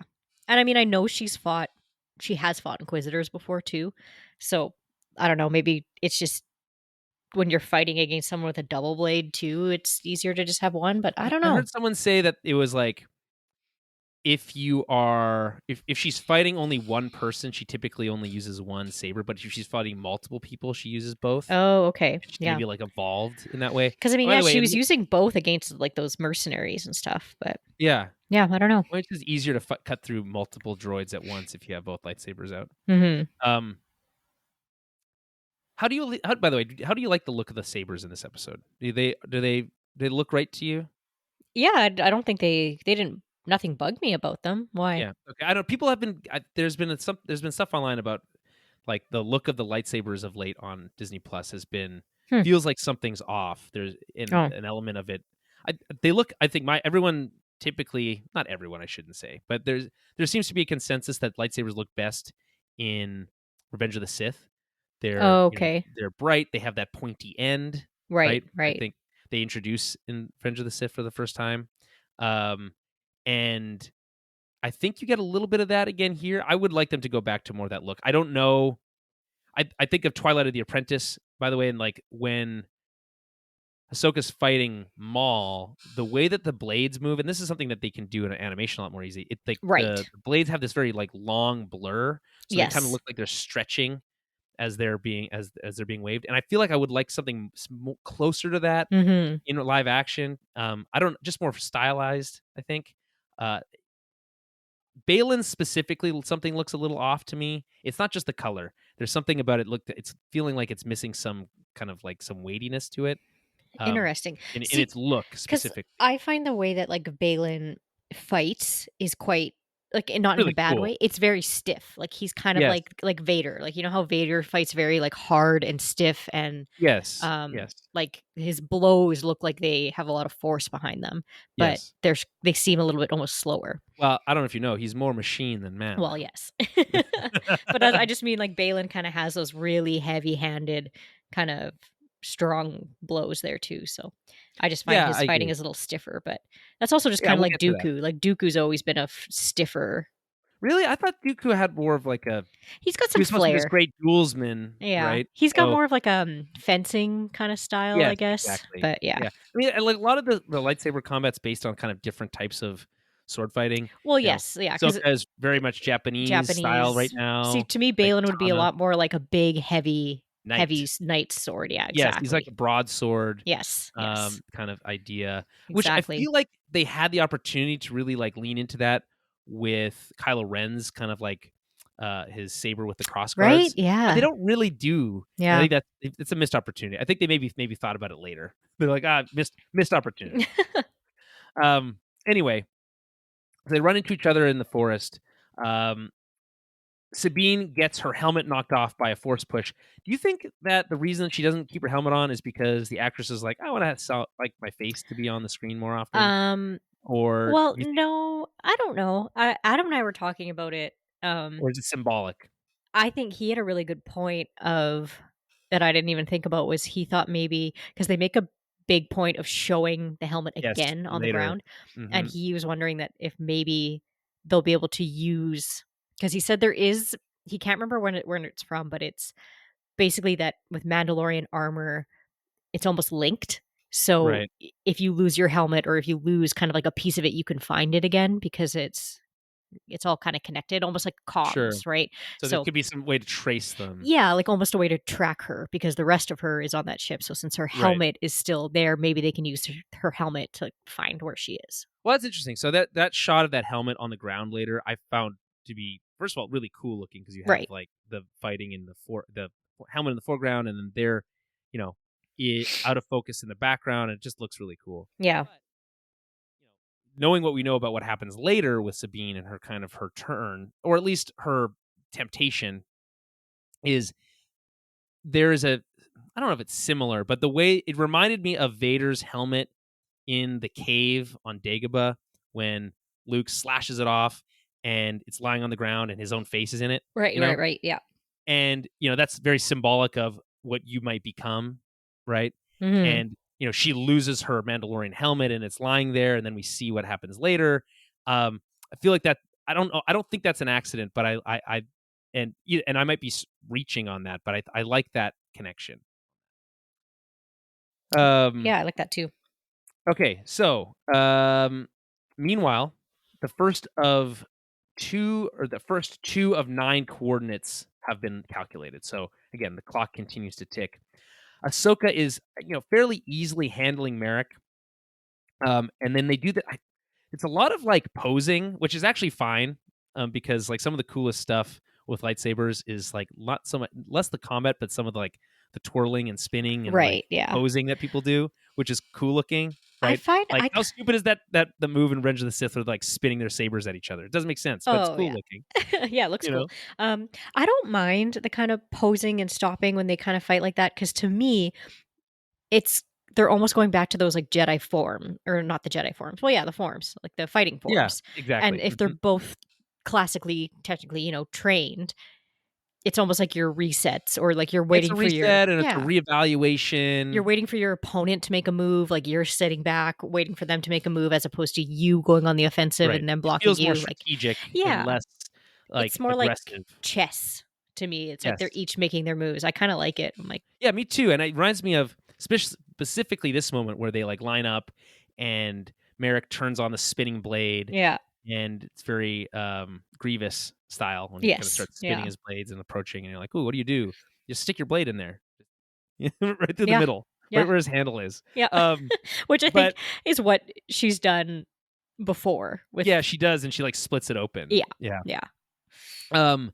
But she does this like very almost traditional Japanese katana stance with 2 hands on the saber, and like holding it low, which also somewhat feels like some of the traditional like episode 4, like the way that they held their sabers in that, which I think they've tried to like basically retcon into being like a specific form, or like because they're old or whatever, but it's less exciting. But it reminds me of that. But then most importantly, it reminds me of Obi-Wan and Maul's last fight. Yes. On Tatooine. It's very similar. Yeah. Which has this very quick, like, okay, it's a attack defense move from either Obi-Wan or Ahsoka in this case, that kind of quickly strikes and leaves the other one kind of like shocked and both cases dead. Maybe she learned the move from Obi-Wan. Maybe he taught I don't know. it to maybe her. because they've had some force comms. Well, even when she was like Anakin's Padawan or whatever, it's like she could have learned a thing that's or 100% true from Obi-Wan. It's just a very similar move. It's very cool. It is very similar. Yeah. Yeah. I highly recommend that, by the way, for those who've never seen that scene from Rebels. It's great. Where I forget that's in Rebels. I always think it's in Clone Wars, and obviously it's not. It's not, because they look silly. But other than that small caveat, and they're damn super skinny lightsabers in that show. I just feel like I would love to see that moment visualized again in literally any other way. Again, that's me. That's my own hang up. So I understand. But she takes out Merrick, cuts him across the chest, and then he explodes into dust? ? What happens here? To me, I think this is spooky Night Sister magic. Because I don't know, there's obviously stuff in the Clone Wars. Is it Clone Wars? Yeah, Clone Wars and with them, and there's some stuff in Rebels too. Yeah, like often things explode into green. Sure. But it's like a gray green. Yeah, because I mean, even when so in Clone Wars, when Sidious kills Savage, he kind of explodes in some of that green stuff because the Night Sisters with their magic make Savage a lot bigger and obviously, Right. buffer. So yeah, I think this is spooky Night Sister magic. Either she reanimated an old Inquisitor or just did Created one something. whole cloth. Yeah, like did something out of just the armor. So Yeah, it's really cool, but Mhm. also it's like this smoke monster can use the force and all this. Smoke It's like monster. it's. It makes me think of the smoke monster from Game of Thrones. Did By the way. he ever use the force though? Oh yeah, he throws his last episode. He throw or two Oh, episodes ago, he throws his boomerangs saber it. and then like pulls it back. Right. And Ahsoka That's does that why cool move where she just like steps aside. that's why I thought maybe she like has reanimated an Inquisitor or something.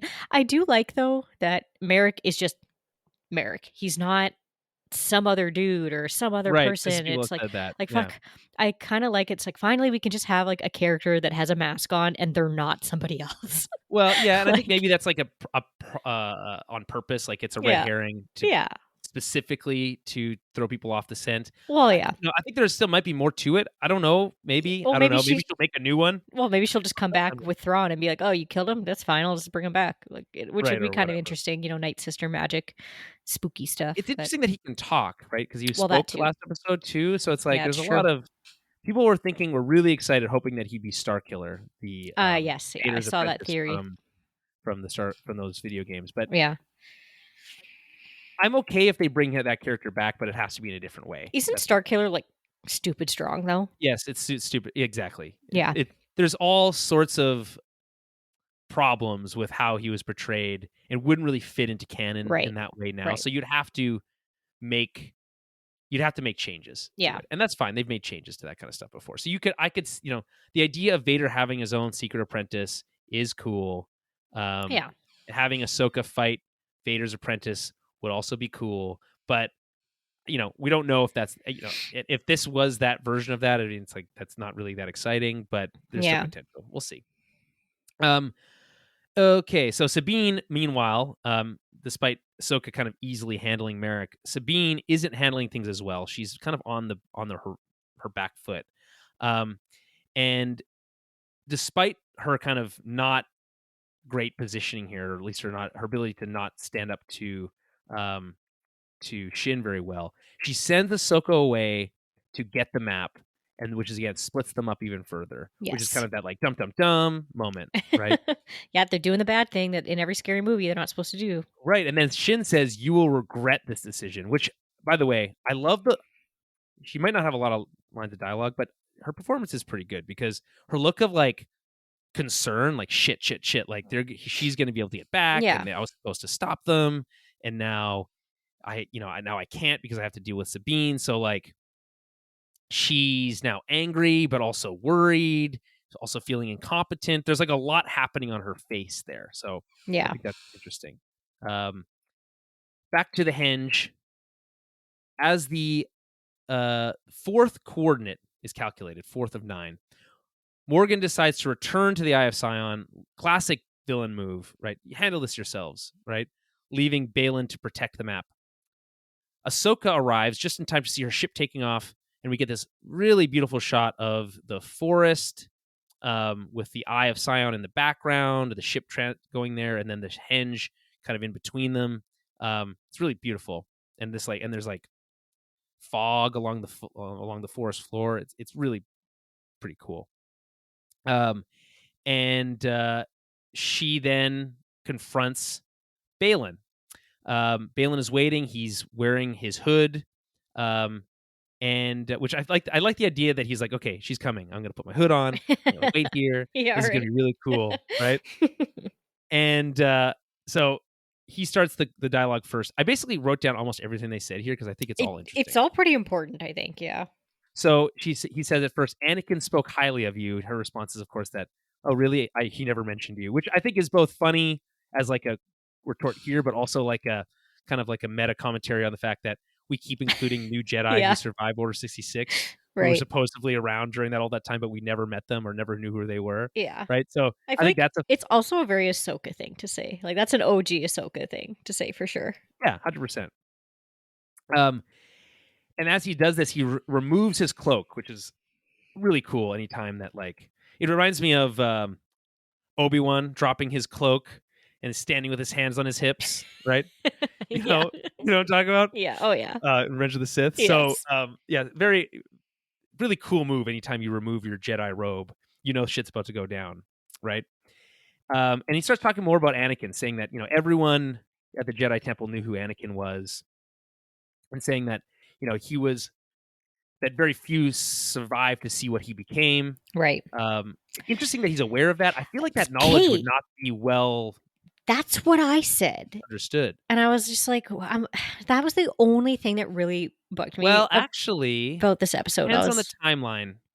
It depends on exactly when this happens, and I don't know. So in the book Bloodlines by Claudia Gray, which is a great book about Leia kind of trying to figure out the New Republic government and all this stuff, and her son and her husband and all this stuff. But in that book, one of the things that she has to handle is the fact that it becomes public knowledge that Vader was her father. Oh, I see. Okay. Right. So, but again, like, I guess, right. So that, I don't remember all the details. Presumably the name Anakin Skywalker would have become more well known. It's unclear when along the timeline that would have happened in comparison to the show. Right. Maybe we didn't do enough research, but it's possible that public knowledge became, widely known, and that's how he knows. It also seems like he knows a lot, and maybe he just does a lot of research. Yeah, that's true. He's just a smart dude. Yeah, I don't know, because that's kind of the one thing that I was like, well, how the fuck does he know that? Like, yeah. And I guess like what, Vader's been dead for quite a few years, a long time now at this point. Yeah, like probably close to 10 years or whatever. So yeah, it's just, I don't know. It is what it is. He knows. Okay, somehow. So, and using that knowledge, he says like, hey, knowing now what he became, is that the reason that you left him and abandoned him? Right, using the term abandoned him, which of course is a term that very loaded word. Oh yes, yeah. And part of it is that like she's carrying guilt that maybe if she'd stayed that wouldn't have happened, and so he's definitely like hitting the right buttons here. This guy, very Palpatine-esque in his use of language to kind of like, again, press buttons, manipulate people, get them off their game a little bit. She says she's not there to talk about her past, and removes her own cloak now, and you're like, oh shit, okay. And then his retort is, the only reason I'm here is to secure the future, which, not my favorite line, a little silly, but he says it's not for himself, and she says that's ambitious, and he says that's necessary. Right. Again, very coded language, very cryptic, but also, again, very samurai style. Yeah. Cool. Yeah. He says that he's not starting a war, but Thrawn will, and that it's an unfortunate evil that speaks to a larger truth that one must destroy to enable to create. Right. Which is a common villain trope. This is one of those ideas that like it's this universal truth that if you don't believe that, then you're fooling yourself, right? That, right. For the New Republic to work, you have to destroy the Empire. Yeah. Right? Which is part of the reason that the New Republic fails is because the Empire wasn't completely destroyed. Yes. Which of course is something that they explore in this show, and they'll continue to explore going forward. But so it has some roots of truth, but again, it's that one of those absolutes, right? That and only Sith know absolutes. To me, though, I just feel like he's talking about something bigger. I feel like he's just like alluding to that, like I don't know. I keep just having this, but it's because I've read more of the Thrawn books and I know a little bit more about him and his character and stuff, and it's just, I feel like there's a bigger bad that isn't just going to be Thrawn coming back. And it's like Baylan knows this, and they're bringing Thrawn back for like another reason, right? So you think that there's a possibility that Thrawn ends up working with the New Republic against another some sort of larger, maybe like maybe they're these guys are, I don't know. I just think it's Yuuzhan Vong or something like in that vein. Yeah, like that, or there's also like the Gris that are in some of the books. Yeah, it's that they're they're bad guys too. I don't know. I don't know if it's them or not, but I know, maybe they are just bringing him back because they think he can bring the Empire back to its full glory. But I don't know. To me, it just feels like Yeah, but why does Balin. he care about that? That's what I mean. Why would Balin care about that? And why would Thrawn give a shit about that? Like, to me, He it's like keeps there's talking something about else. And like he keeps Balin's talking. alluding to this other.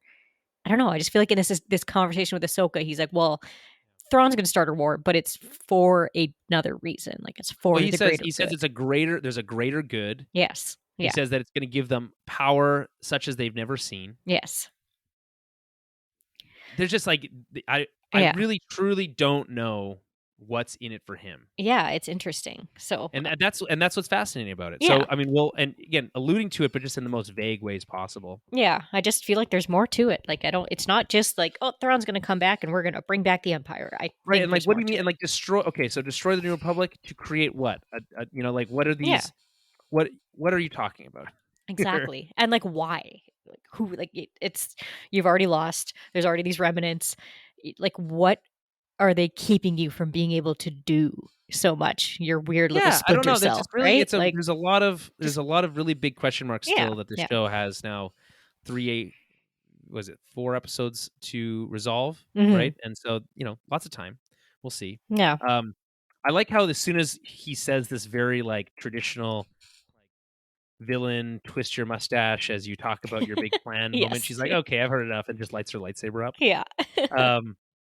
And of course, one of the most iconic lines of this episode, which is how inevitable, when Mhm. he returns on his own lightsaber, and it's like so cool because again, meta a little bit, where it's like it's inevitable. Of course, they're gonna fight, Yeah. right? It's Oh, yeah. from a just a pure like. Imagine if these characters met and then never had a sword fight. Like that would be silly, right? Yeah. So it is inevitable in that way, but also I just like this idea that there's just like this that Ahsoka as this kind of beacon of good has no choice but to confront him, and so he was hoping that there would be some way to convince her or whatever, but that ultimately he knew that there was no answer for that. Right. So they also slowly take, again, more posing, but they slowly take their fighting stances. She's once again using a single saber, and then we get this really cool fight sequence, lightsaber duel that is this idea that lots of there's lots of YouTube videos about like what if a samurai fought a knight, or what Right, if yeah. a Genghis Khan fought or whatever. So Yeah. like all these ideas. This is very much that, but just with Star Wars lens, right? So what if a samurai in Ahsoka fought Yes. a broadsword wielding knight, Yeah. Yeah. in armor from the Middle Ages? So Right. it's knight versus it's katana versus broadsword, speed versus strength. Yeah. And it's really cool. Do you think his armor looks like it's from the Clone Wars era? Because he's got like I don't know what you call them, pauldrons, but he's got like the shoulder pads, and they kind of have almost like a similar shape to what like Obi-Wan and Anakin sort of looked like back then. That he would have been too young to have a suit of to get one of those clone armor. Yeah, fair. You think? Like, for generals, I feel like. Yeah, but we don't know how old this dude is. Well, I guess he's got gray hair, gray beard. It's possible he was a general. Yeah. In the Clone Wars, Anakin was. Yeah, it's true. Yeah, but he was. I know. Yeah, but he was on the council, but not given the right of the rank of man. Yeah, I don't know. I was actually, speaking of that, I was hoping we would see Anakin in his Clone Wars armory outfit. Oh, yeah. Like when I saw him, like, oh, it's kind of disappointing that we didn't get to see him in that outfit. Because no, we see him in we see him in his Force Ghost outfit from Episode 6. That's true. It's his his go-to black outfit, basically. Yeah. Tunic, whatever. Yeah. Yeah, I don't know. I don't know because the texture's all wrong and some of that stuff. It doesn't look like it has that right look to it. Yeah.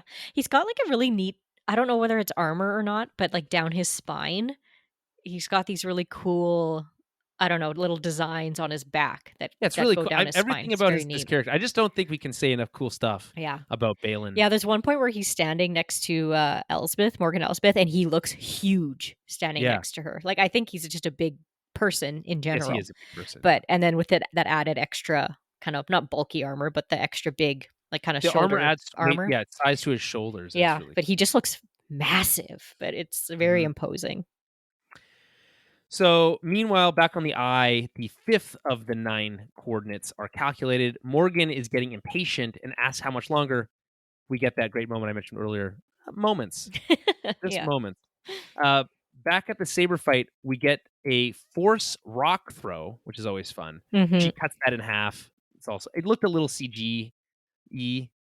Right. I'm I sure it won't was. complain too much. Well, 100% was, but I just like, because she's not cutting rocks in half I with know. her fake lightsaber. But I would like it would make it look a little bit more. Yeah. I always think when that stuff happens, I always just think of that line from The Last Jedi that the Force is more about is more than just lifting rocks. Yes. And so, anyway, he throws the rock. She cuts through it, and this move continues. I saw a couple people shout out the like this move where he like does a defensive motion and then like steps back and then like slashes backwards. Oh, It's okay. Yeah. pretty cool move.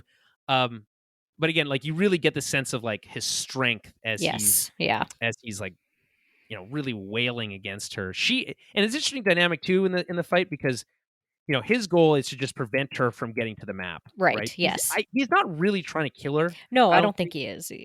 Yeah, but like she just needs to get to the map. Mhm. So there's kind of this different dynamic. She isn't really trying to confront him as much as get around him Yeah, to get to the exactly. map. So it just creates this kind of more different dynamic. It is cool. Back at the forest, Sabine and Shin continue their saber duel of their own with a great shot of Sabine's helmet in the forest floor in the foreground we mentioned before. And Sabine has her saber knocked out of her hands, uses her Beskar armor gauntlets to defend herself against another strike from Shin before falling and trying to do a force push, revealing her lack of force abilities. I love the force push. Shin goes kind of like to block it or like she Okay.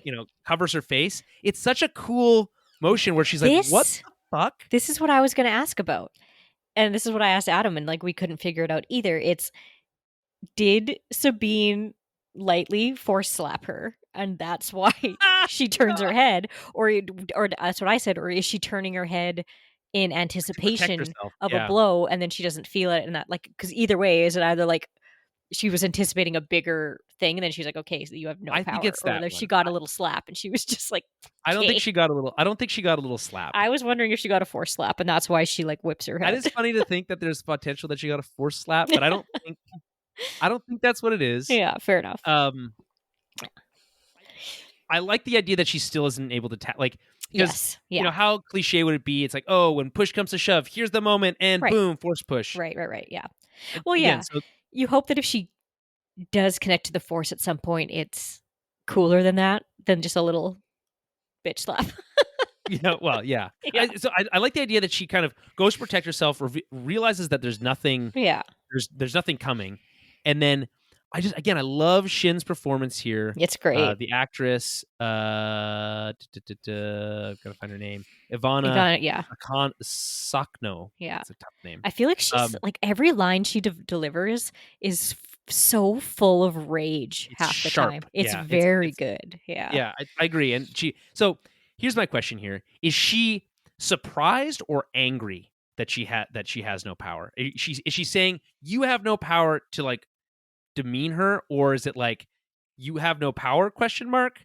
No, I think it's more that? like to demean her. Like it's more of a how dare you even try? Right, like how are you Yeah. even Yeah. keeping up with me? Exactly. I get it. You have no right to wield that Yeah. saber. You don't have any power. Exactly. Right.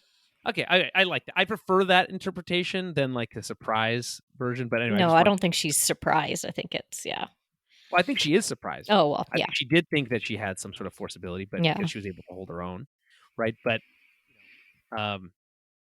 now she's angry, and then again using that to kind of demean her. Yeah. So this gives Sabine an opening, this angry moment, and she uses her wrist rocket to surprise Shin, shoots her saber out of her hand, right? And before anything can happen, and I don't know why they cut away from this. They cut away first and then come back. But before anything can happen, she, smoke bomb Right. and disappears, right?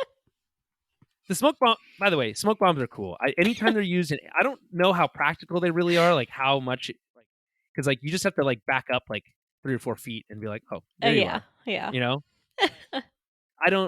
either way, it doesn't matter. Anytime they're used, whether it's the Ninja Turtles or here or literally anywhere, smoke bomb and then you're out is cool. I mean, I would love to exit a place like that at least once in my life. I feel like is it Arrested Development or something else? I feel like Job has those things all the time, like smoke bombs, or like he's shooting fire out of his wrists, or like the things that just don't go well for him ever. Yeah, yeah. I feel like no, but there's a character that's like says smoke bomb. They don't have one. They just say it. Is it Tony Wonder, the Ben Stiller maybe, character? I don't know, but it's really I don't even know if it's from that show, but it might be.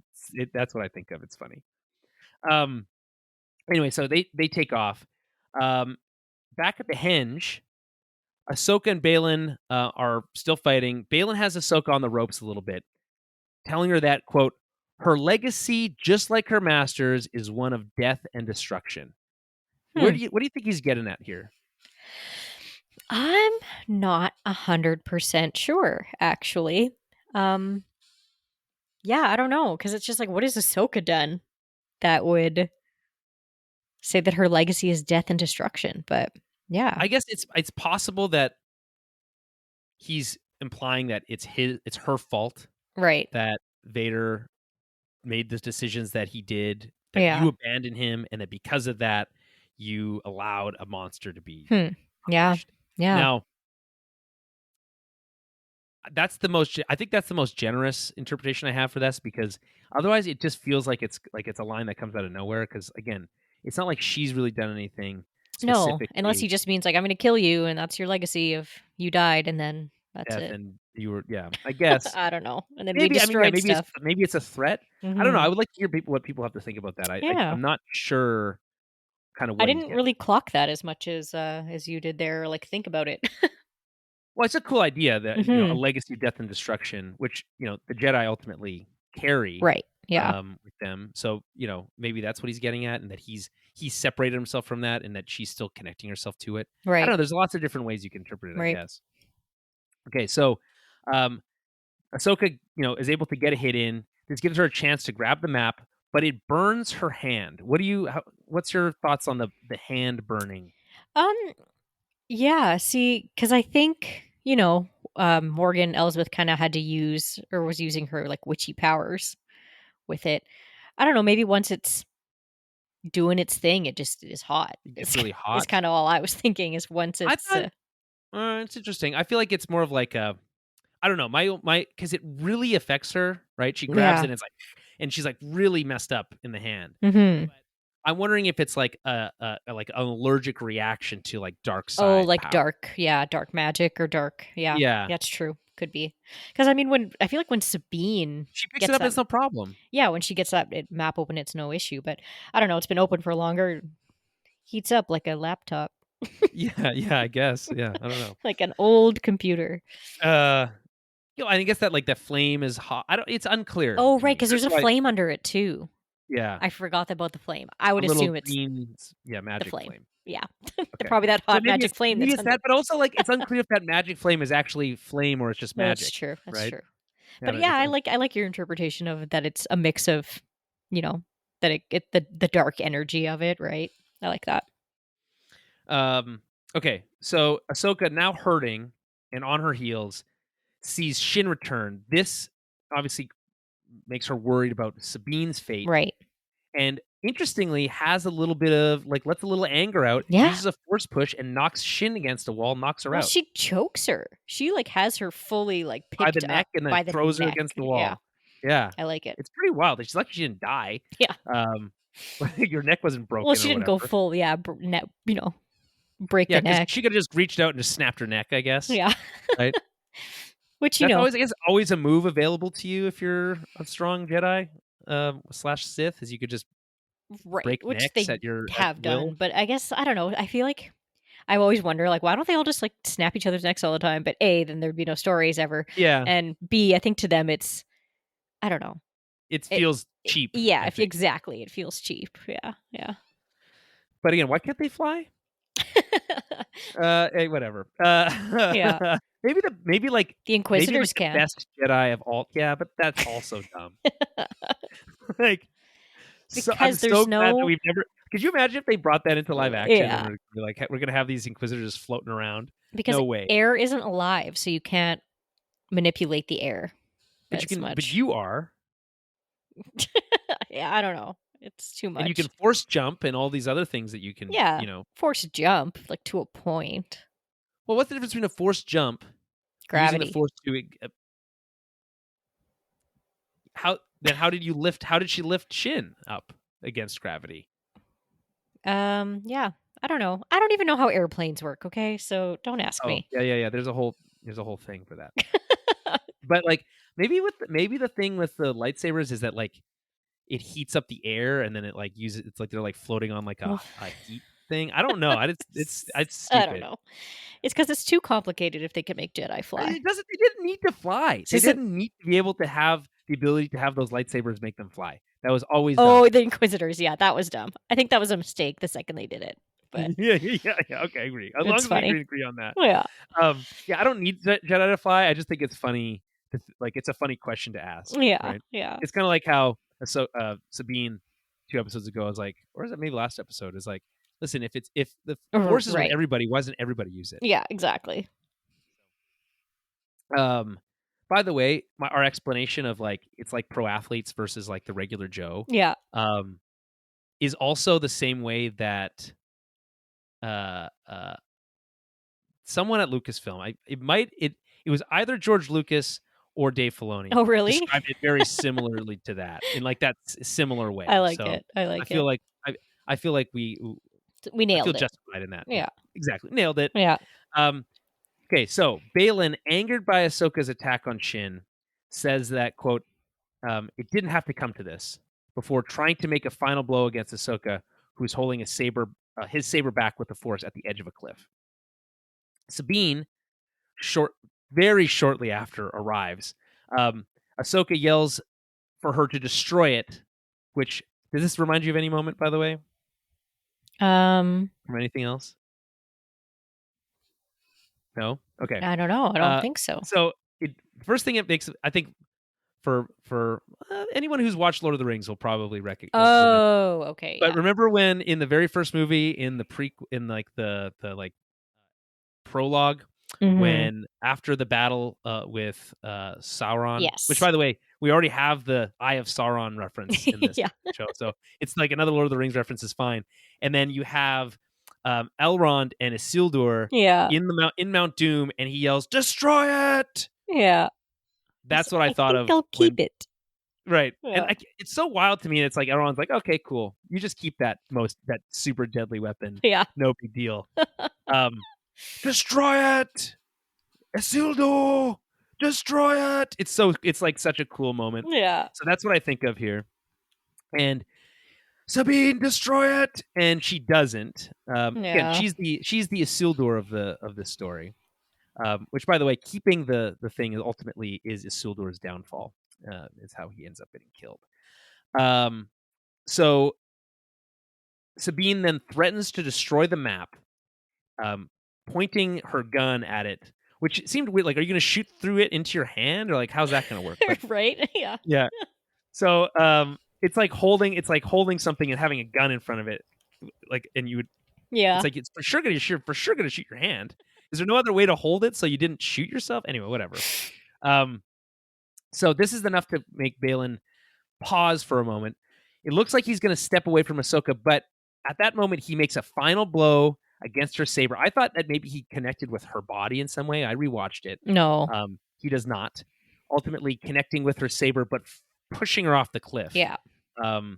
And we don't see what happens to her at this moment, but it's a pretty deadly looking cliff. So yeah, but okay. Here's my thing. She's obviously not dead. Like I don't think she's dead.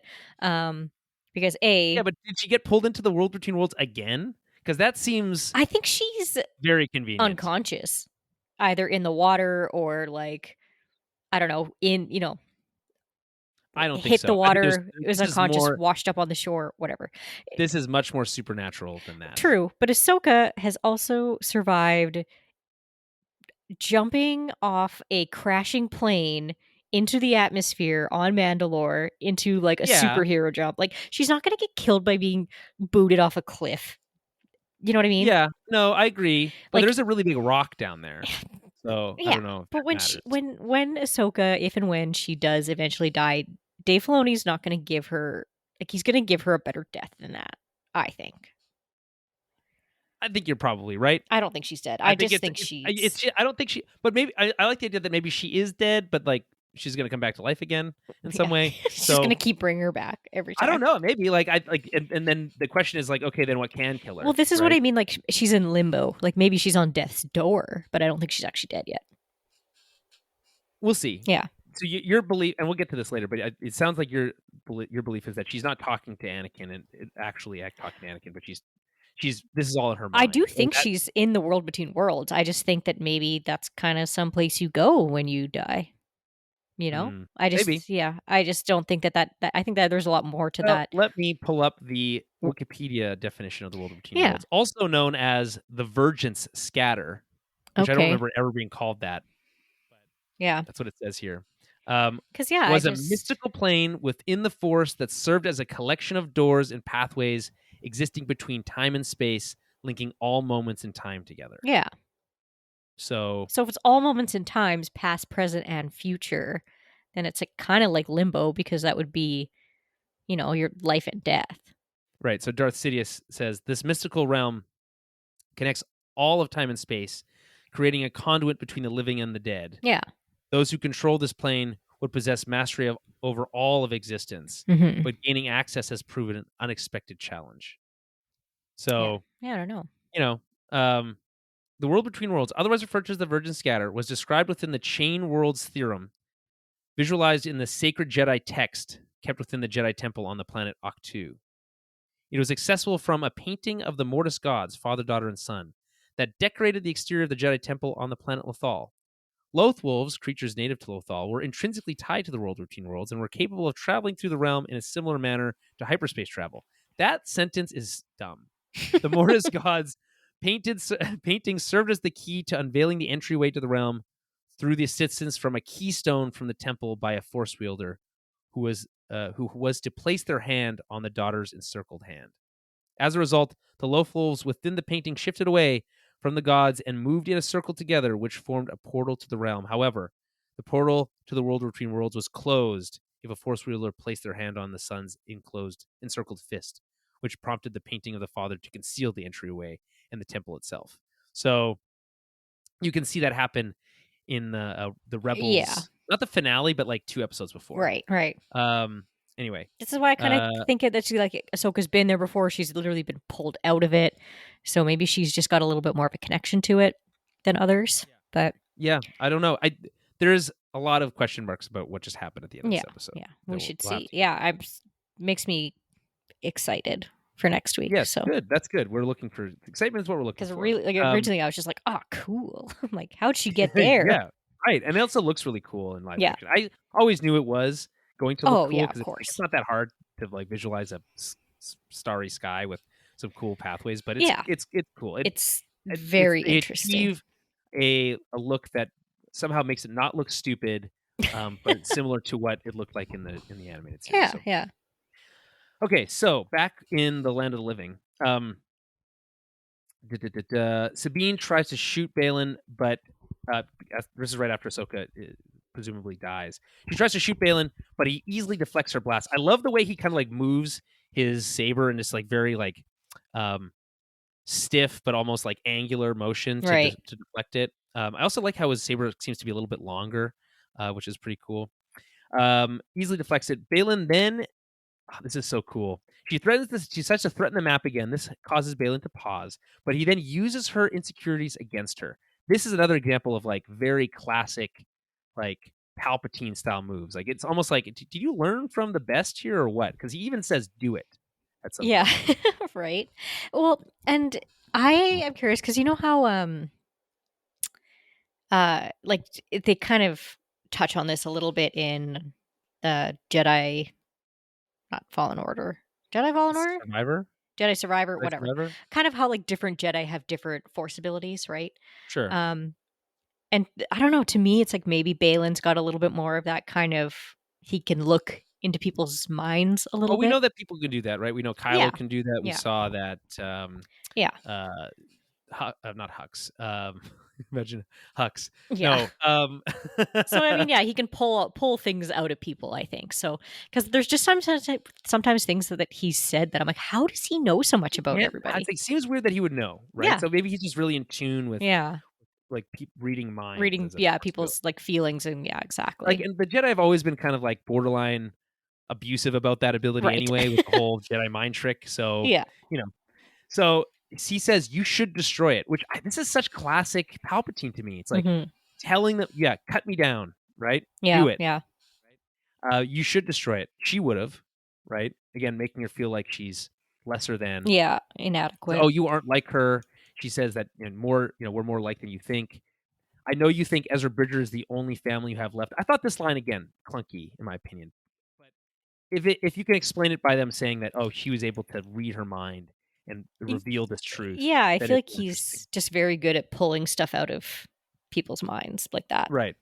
And so we also could learn something interesting here, which is your family died on Mandalore because your master didn't trust you. Yeah. So, we learn that the reason that the Wren family isn't, um, by the way, there's a whole wild theory. I don't know if you watched this video on I Screen have Crush not. about how um, Sabine's brother somehow survived the Night of a Okay. Thousand Tears and establishes the Knights of Ren, but drops the W. That's dumb. Yeah, I also agree. It's dumb, but Why? they make a really strong argument. So I don't know. Don't worry about it. Whatever. It's So stupid. well, they do have. It's like, and they even say, like the dog in that even says it's like, that's silly. You're just saying that because it sounds the same. Yeah. Yeah. What is it? There's Uh, like the line, whatever, to go off on a tangent, like in the office when Michael thinks he's being shaken down by the mob, because it's like a salesman and he's like super Italian uh-huh. and his last name's Grotti, and everyone's like his last name's Grotti, and then other people in the office are like, yeah, but why would they do that? Gotti like it sullies the name, it weakens it to just change it slightly. Right. You're right. You're right. That's actually see. You know what? You've solved it. That's Yeah, can't be what it is. Um. Anyway, so it's tragic to find out that her mother and her brother and other parts of her of family. course. By the Yeah. way, I completely forgot she had a brother until they brought it up in that video, but she does. Yes. Um, he's so generic looking. He looks like the most generic dude. Yeah, he does. Yeah. You're right. Anyway, so he says that they died because your master didn't trust you. So that line also doesn't like maybe we need to learn more about that and that'll be revealed, but Right. it does seem like a stretch. Like, well, the Empire destroyed your family. How does that have anything to do Yeah. with Ahsoka. Ahsoka's Well, choices? that's what I mean. That's why, like, he just knows so much and he knows too much. Yeah. So I'm like, he's got to have some kind of.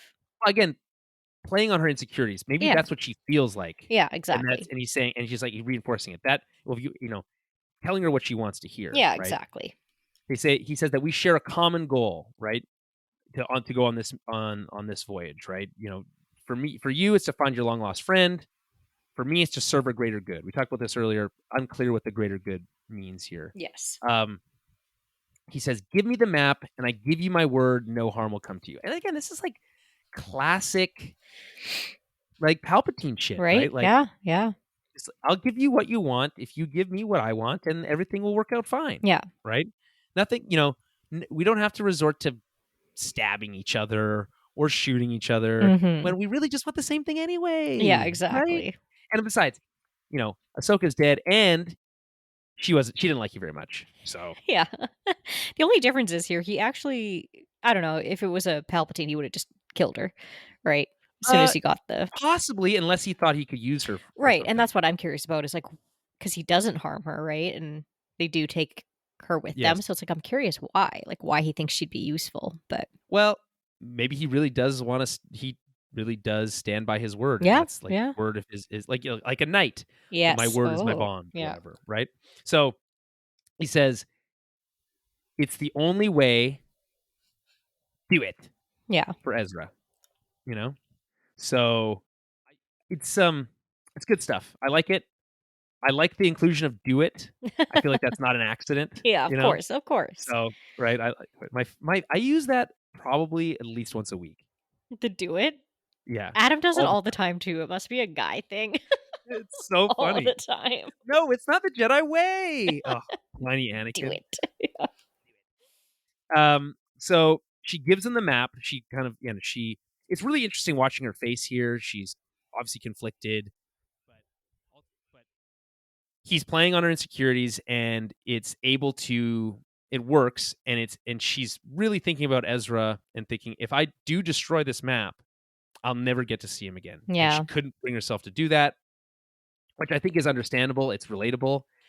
She gives him the map, but surprise, surprise, Shin wakes up and just starts to Choke.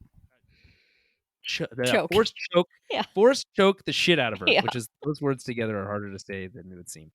But Balin has her stand down, saying, "I gave her my word, and unlike her former master, I will keep mine." Um, what what word is it that Ahsoka gave that she couldn't keep? That she would protect her? I guess. Yeah. Um, Well, yeah, I don't know. Either way, it's cool. Yeah. So it's interesting. So Balin restarts the map transmission. Morgan sends a ship to pick them up. I kind of thought that she was going to leave without them. Oh, yeah, just like That's kind of like double cross yeah. them. Yeah, like, oh, we got what we need. Bye. No, I think But she it's still more needs interesting their that help. she kind of like, no, these are valuable assets to her. Yeah, 100%. All right. Any final thoughts on this fight sequence and what happens with No, Sabine I don't think or anything so. else? I just think, yeah, no. I kind of like we said, it's just I want to know how he knows so fucking much about everybody. It's just in everybody's business. Right. Yeah. Yeah. Mind your own business. Who asked you? Yeah. All right. So back at the T6 and with Hu Yang, he's been able to fix the transmitter and receives a transmission from Hera. He asks for help, but Hera's already arrived, and great timing. Hu Yang gives them kind of the latest info, gives them the download on what's going on, and then the ghost and her squadron of X-wings, quote unquote, cut across the axis, which is a cool term, to cut off the path of the Eye of Sion as it's trying to leave atmosphere. Back at the Henge, the calculations have complete. Balin destroys the map with his saber, which is really cool. Like the way he just like destroys it super quickly. Yeah. Really badass. I just wish that people did more cool stuff with sabers. Yeah, right. You know what I mean? Like you just like, that scene in episode 1 when they're cutting open the door on that trade. Yes, yeah. Ship. Like that's super cool. Why don't we see more of that kind of stuff? You know? Yeah. That's just a little side thing. It's just like, you have lightsabers, let's use them for like For more everything. cool shit. Yeah, if you had a Open lightsaber, more you use it for beers cool with shit all them. the time. Yeah. Exactly, right? Yeah. Why aren't you Open cooking more with them? beers. Yeah, a little knife size one. Yeah. Very handy. So they load onto their ship and leave for the Eye, destroying the map, saying no one will be following us. Classic villain stuff. Mhm. And on the Eye, they are powering up the hyperspace drives and basically ready to jump immediately. They're wasting no time. Let's get to it. Up in space, Carson Teva uses the classic line to lock S-foils in attack position on the X-wings. It's funny that they're called S-foils, don't you think? Yeah, that is weird. Yeah, that's always been weird to me, but I guess it doesn't matter. Anyway, the squadron is made up of a Rhodian in a green helmet that says they aren't launching fighters, and then a human in a white and green helmet that says, I don't think they're sticking around for a fight. So they make an idea that they're made up of kind of like different squadrons. Yeah. So here are the 4 people playing them. So we have Michael Christian Alexander playing Lieutenant Basie. I think that is the Rhodian, I'm guessing. Then you have Dawn Diniger playing Lieutenant Mowat. Then Chow Naomova playing Lieutenant Jensen. And last but not least, this one you might actually recognize, Brendan Wayne playing Lieutenant Lander. So do you know who Brendan Wayne is? Does that name ring a bell? No, it does not. Brendan Wayne is the body actor for Din Djarin. He's in the suit. not there's multiple ones, but Yes, he's like like there's more. one of the main ones. Gotcha. Okay. So he now gets a, his face is actually on screen. And so he's one of the pilots here. I thought that one of them died after the ship jumps to hyperspace, but Don't it they? just looks like one's crashing into I like thought down into the atmosphere. I thought two like crash into each other and explode. Yeah, they do. They do crash into each other, explode. I watched this again, but like the cockpit doesn't explode. Ah, okay. So Yeah. I think they're okay. Yeah. At least like not dead. Because You know? it's I like what they did here because obviously you see they're all right in front of the Yes. hyperspace because it's a circle, like it's a ring. Yes. The ring goes around them, so like that's Yes. It's super cool. really because I'm like, how did they not just all explode? But I'm like, oh, the ship didn't actually like go through them, like Amlin Holdo style. Yes. It technically kind of went through them, but around them. I love so I don't know if this was on purpose because it felt like as someone who's a Last Jedi defender, especially for the Holdo maneuver, which is super cool. Yes. When they're like, ignore them, Yeah. jump to hyperspace, Mhm. and then Sabine's like, Hera, Yeah. and then we see them like in front of the ship, and like those Right. like giant cones are like womp womp womp womp womp womp womp womp womp womp, Mhm. and then I'm like, oh shit, they're gonna get Holdo maneuvered, Yeah. and I'm like, we saw what happened when that went down, Yeah. but then even more excitingly, it goes around them, Yeah. which is really It's badass. really cool. Yeah, I liked it. I was like, oh man, that's such a cool way to use the fact that it's like a ring, and I don't know, it's just very Exactly. cool. Yeah. Yep. So this hyperspace jump is so powerful that it creates this like wave and tumbles the squadron. Like I said, two X-wings collide and explode, though again likely survive the pilots. Looks like everyone survives, but one ship looks like it's crashing to the surface. So we'll see what happens there. And then there's this like lingering tear in space, like this little like blue smudge, which is really cool. Yeah. And then we get the line from Jason, "Mom, I've got a bad feeling." Yeah. Which I guess you have to have technically by law. Of course. But someone's got to say it at some point. Meanwhile, Sabine's like, holy shit, I thought my son was going to die. Yeah. Like, oh man, maybe I shouldn't have brought you. Yeah, that was dumb. I'm going to drop you off and we're never talking about this again. Never tell anyone about this. Otherwise they'll think I'm a terrible parent. Yeah. So, any other comments on that? No, I don't think so. Because then we just get to the cool part. The cool part. So Hu Yang is calling Sabine and Ahsoka, but gets no response. Kind of sad, actually.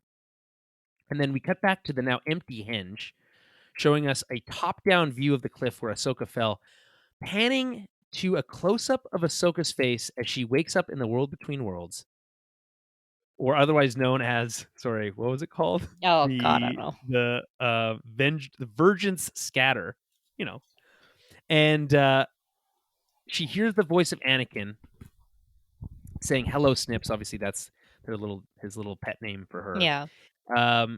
She's obviously surprised, saying "Master?" ? And then he responds with, "I didn't expect to see you so soon," which right. does imply he seems to imply that she's dead, right? Well, right. But yeah, to me, it's like, oh, like so she was always going to show up here if she died. Yeah, right? It is way too obvious. So I think that's kind of like the hint where it's like this isn't your time yet. You're not supposed to be here yet. Yeah. Then she turns and we see a de-aged Hayden Christensen, which nice of them to actually use the de-aging technology this time. Yeah. Instead of the weird mental gymnastics I had to go through to watch old Hayden Christensen pretend to be young Hayden Well, Christensen. they smoothed some of his wrinkles, but not enough of them. Is that true that they use some tech for that? Or is it just because I feel like I saw clips of them like filming that scene and he had like the dots on him. So did Obi-Wan. So did Obi. Oh, yeah. Yeah, they had the dots on their faces for like where the CGI. Okay, well, maybe they'll improve that show by actually fixing all the terrible CG that's in it. So maybe that'll help. But I mean, they ramped it up. Obviously, maybe they heard all the complaints. So yeah, well, I mean, he didn't look young. Well, yeah, if that was what you're going for, you failed. I feel like no matter what, that de-aging still looks weird. I don't know. It looked perfectly fine to me here. Yeah, to be honest.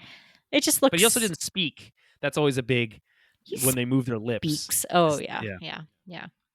But yeah, it looked fine. Like I have no issue with it. But yeah. Yeah, and also if he's a Force ghost, you can kind of get away with it. Yeah, or they're whatever, how it blurrier. works.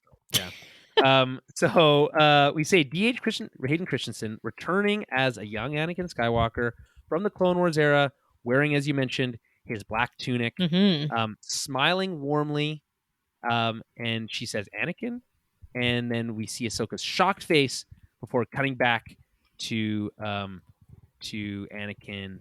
Cutting to black as we hear Vader's theme play, which, by the way, the subtitles totally gave that away. I know. I probably wouldn't have noticed it the first time, but it's like Vader's theme plays. And it's like, okay, well, you really hit the nail on the head with that one.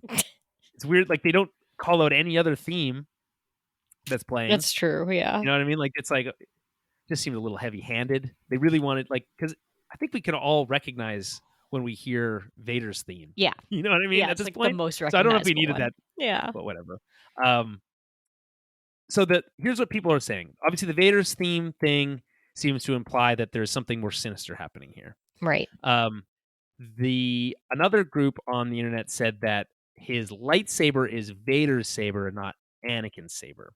Now, I can't confirm or deny that. I can say that I did pause it, and I got as close to my TV as I could without destroying my eyeballs. And I looked at it as closely as I could, and I pulled up an image of a comparison between Vader's saber and Anakin's saber. And I'm telling you, it doesn't look like either of them. That's my impression of that. It's like it's too black to be Vader's saber, which has more silver, right? And it's not silver enough to be Anakin's saber.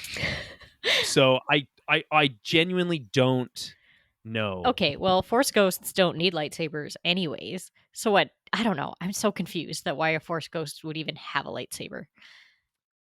To begin I guess he's maybe not a ghost. Well, he's not. Because he's a version of Anakin in the world between worlds. I don't know.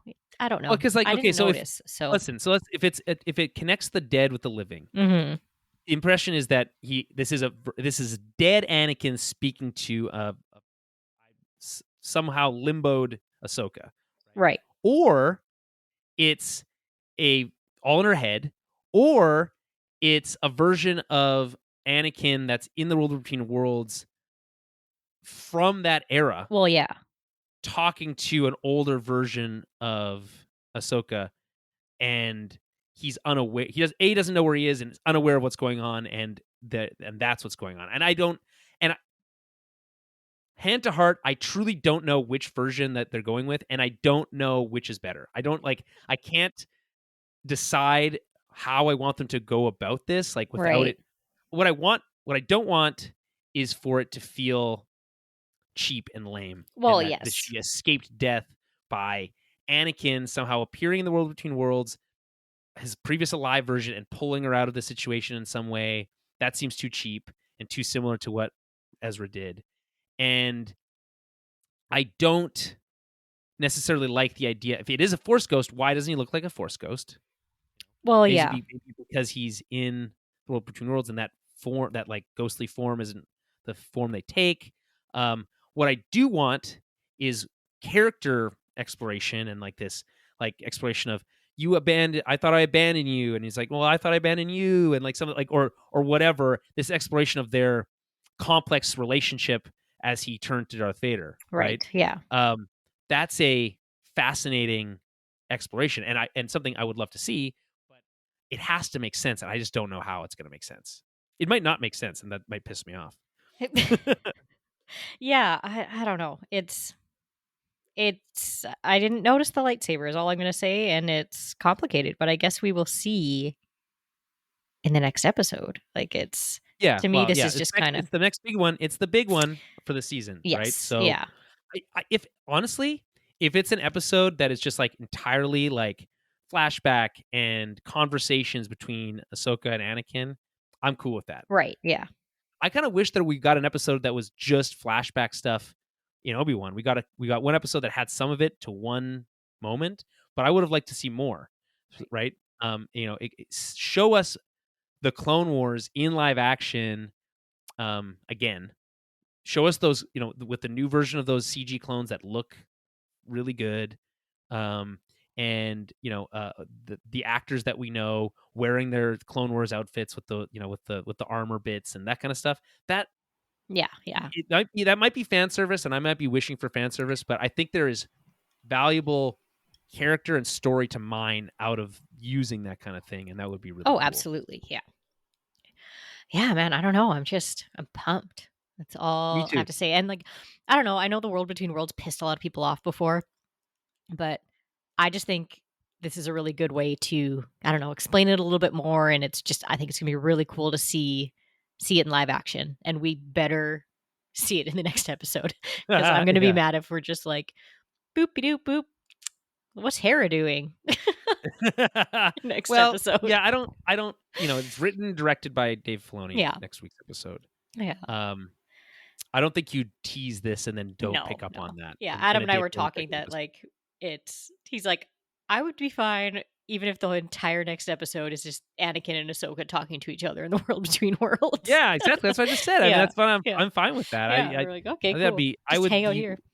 I don't know if everyone would be fine with that, but I would certainly be fine with that. So, yeah, I don't really have any more final thoughts on this. It's just really exciting episode. Lots of fun twists. Obviously, this sets up something really interesting for next week. We might get to see a new galaxy next week too. Yeah, I mean, I don't know. It might take them longer than one episode. Yeah, to I get know, there. But we'll see. Okay. Someone did calculations that presumably it would take them a couple weeks to get there. People are crazy. Because they're like, well, if with a Type 1 hyperdrive, you can get across the galaxy, the Star Wars galaxy, in approximately a day, then to cross that the void, it would it's blah blah blah. I don't know how they did it, but I'm okay with the idea of it taking a couple weeks. Yeah, to get to a different galaxy.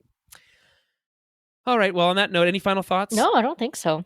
Okay, me neither. I think we beat this dead horse to death. To butcher up an analogy, but this is absolutely really, really great episode. Really enjoyed it. Really fun to break down. Lots of question marks still to come to be answered. Mm-hmm. How much Thrawn are we going to get? How much Ezra are we going to get? How much Anakin are we going to get? All this stuff is still yet to play out. Will they get to the new galaxy and then be able to come back? Who knows? Time will tell. We'll be exploring it back on a regular schedule. So we are live Wednesday nights. Yes. Around 8:30 Central Time. And you can find us on Twitch and YouTube with those. If you want to kind of get engaged in the chat room or listen behind the scenes, you can do that in the Discord if you're a Patreon subscriber. In the recording studio channel, you can find that there. You can join that at any time you like. Follow us on Twitter at Tower Babblecast, Facebook.com/Tower Babblecast, and head over to the website, towerbabble.ca, to find everything we do. Until next week, may the Force be with you.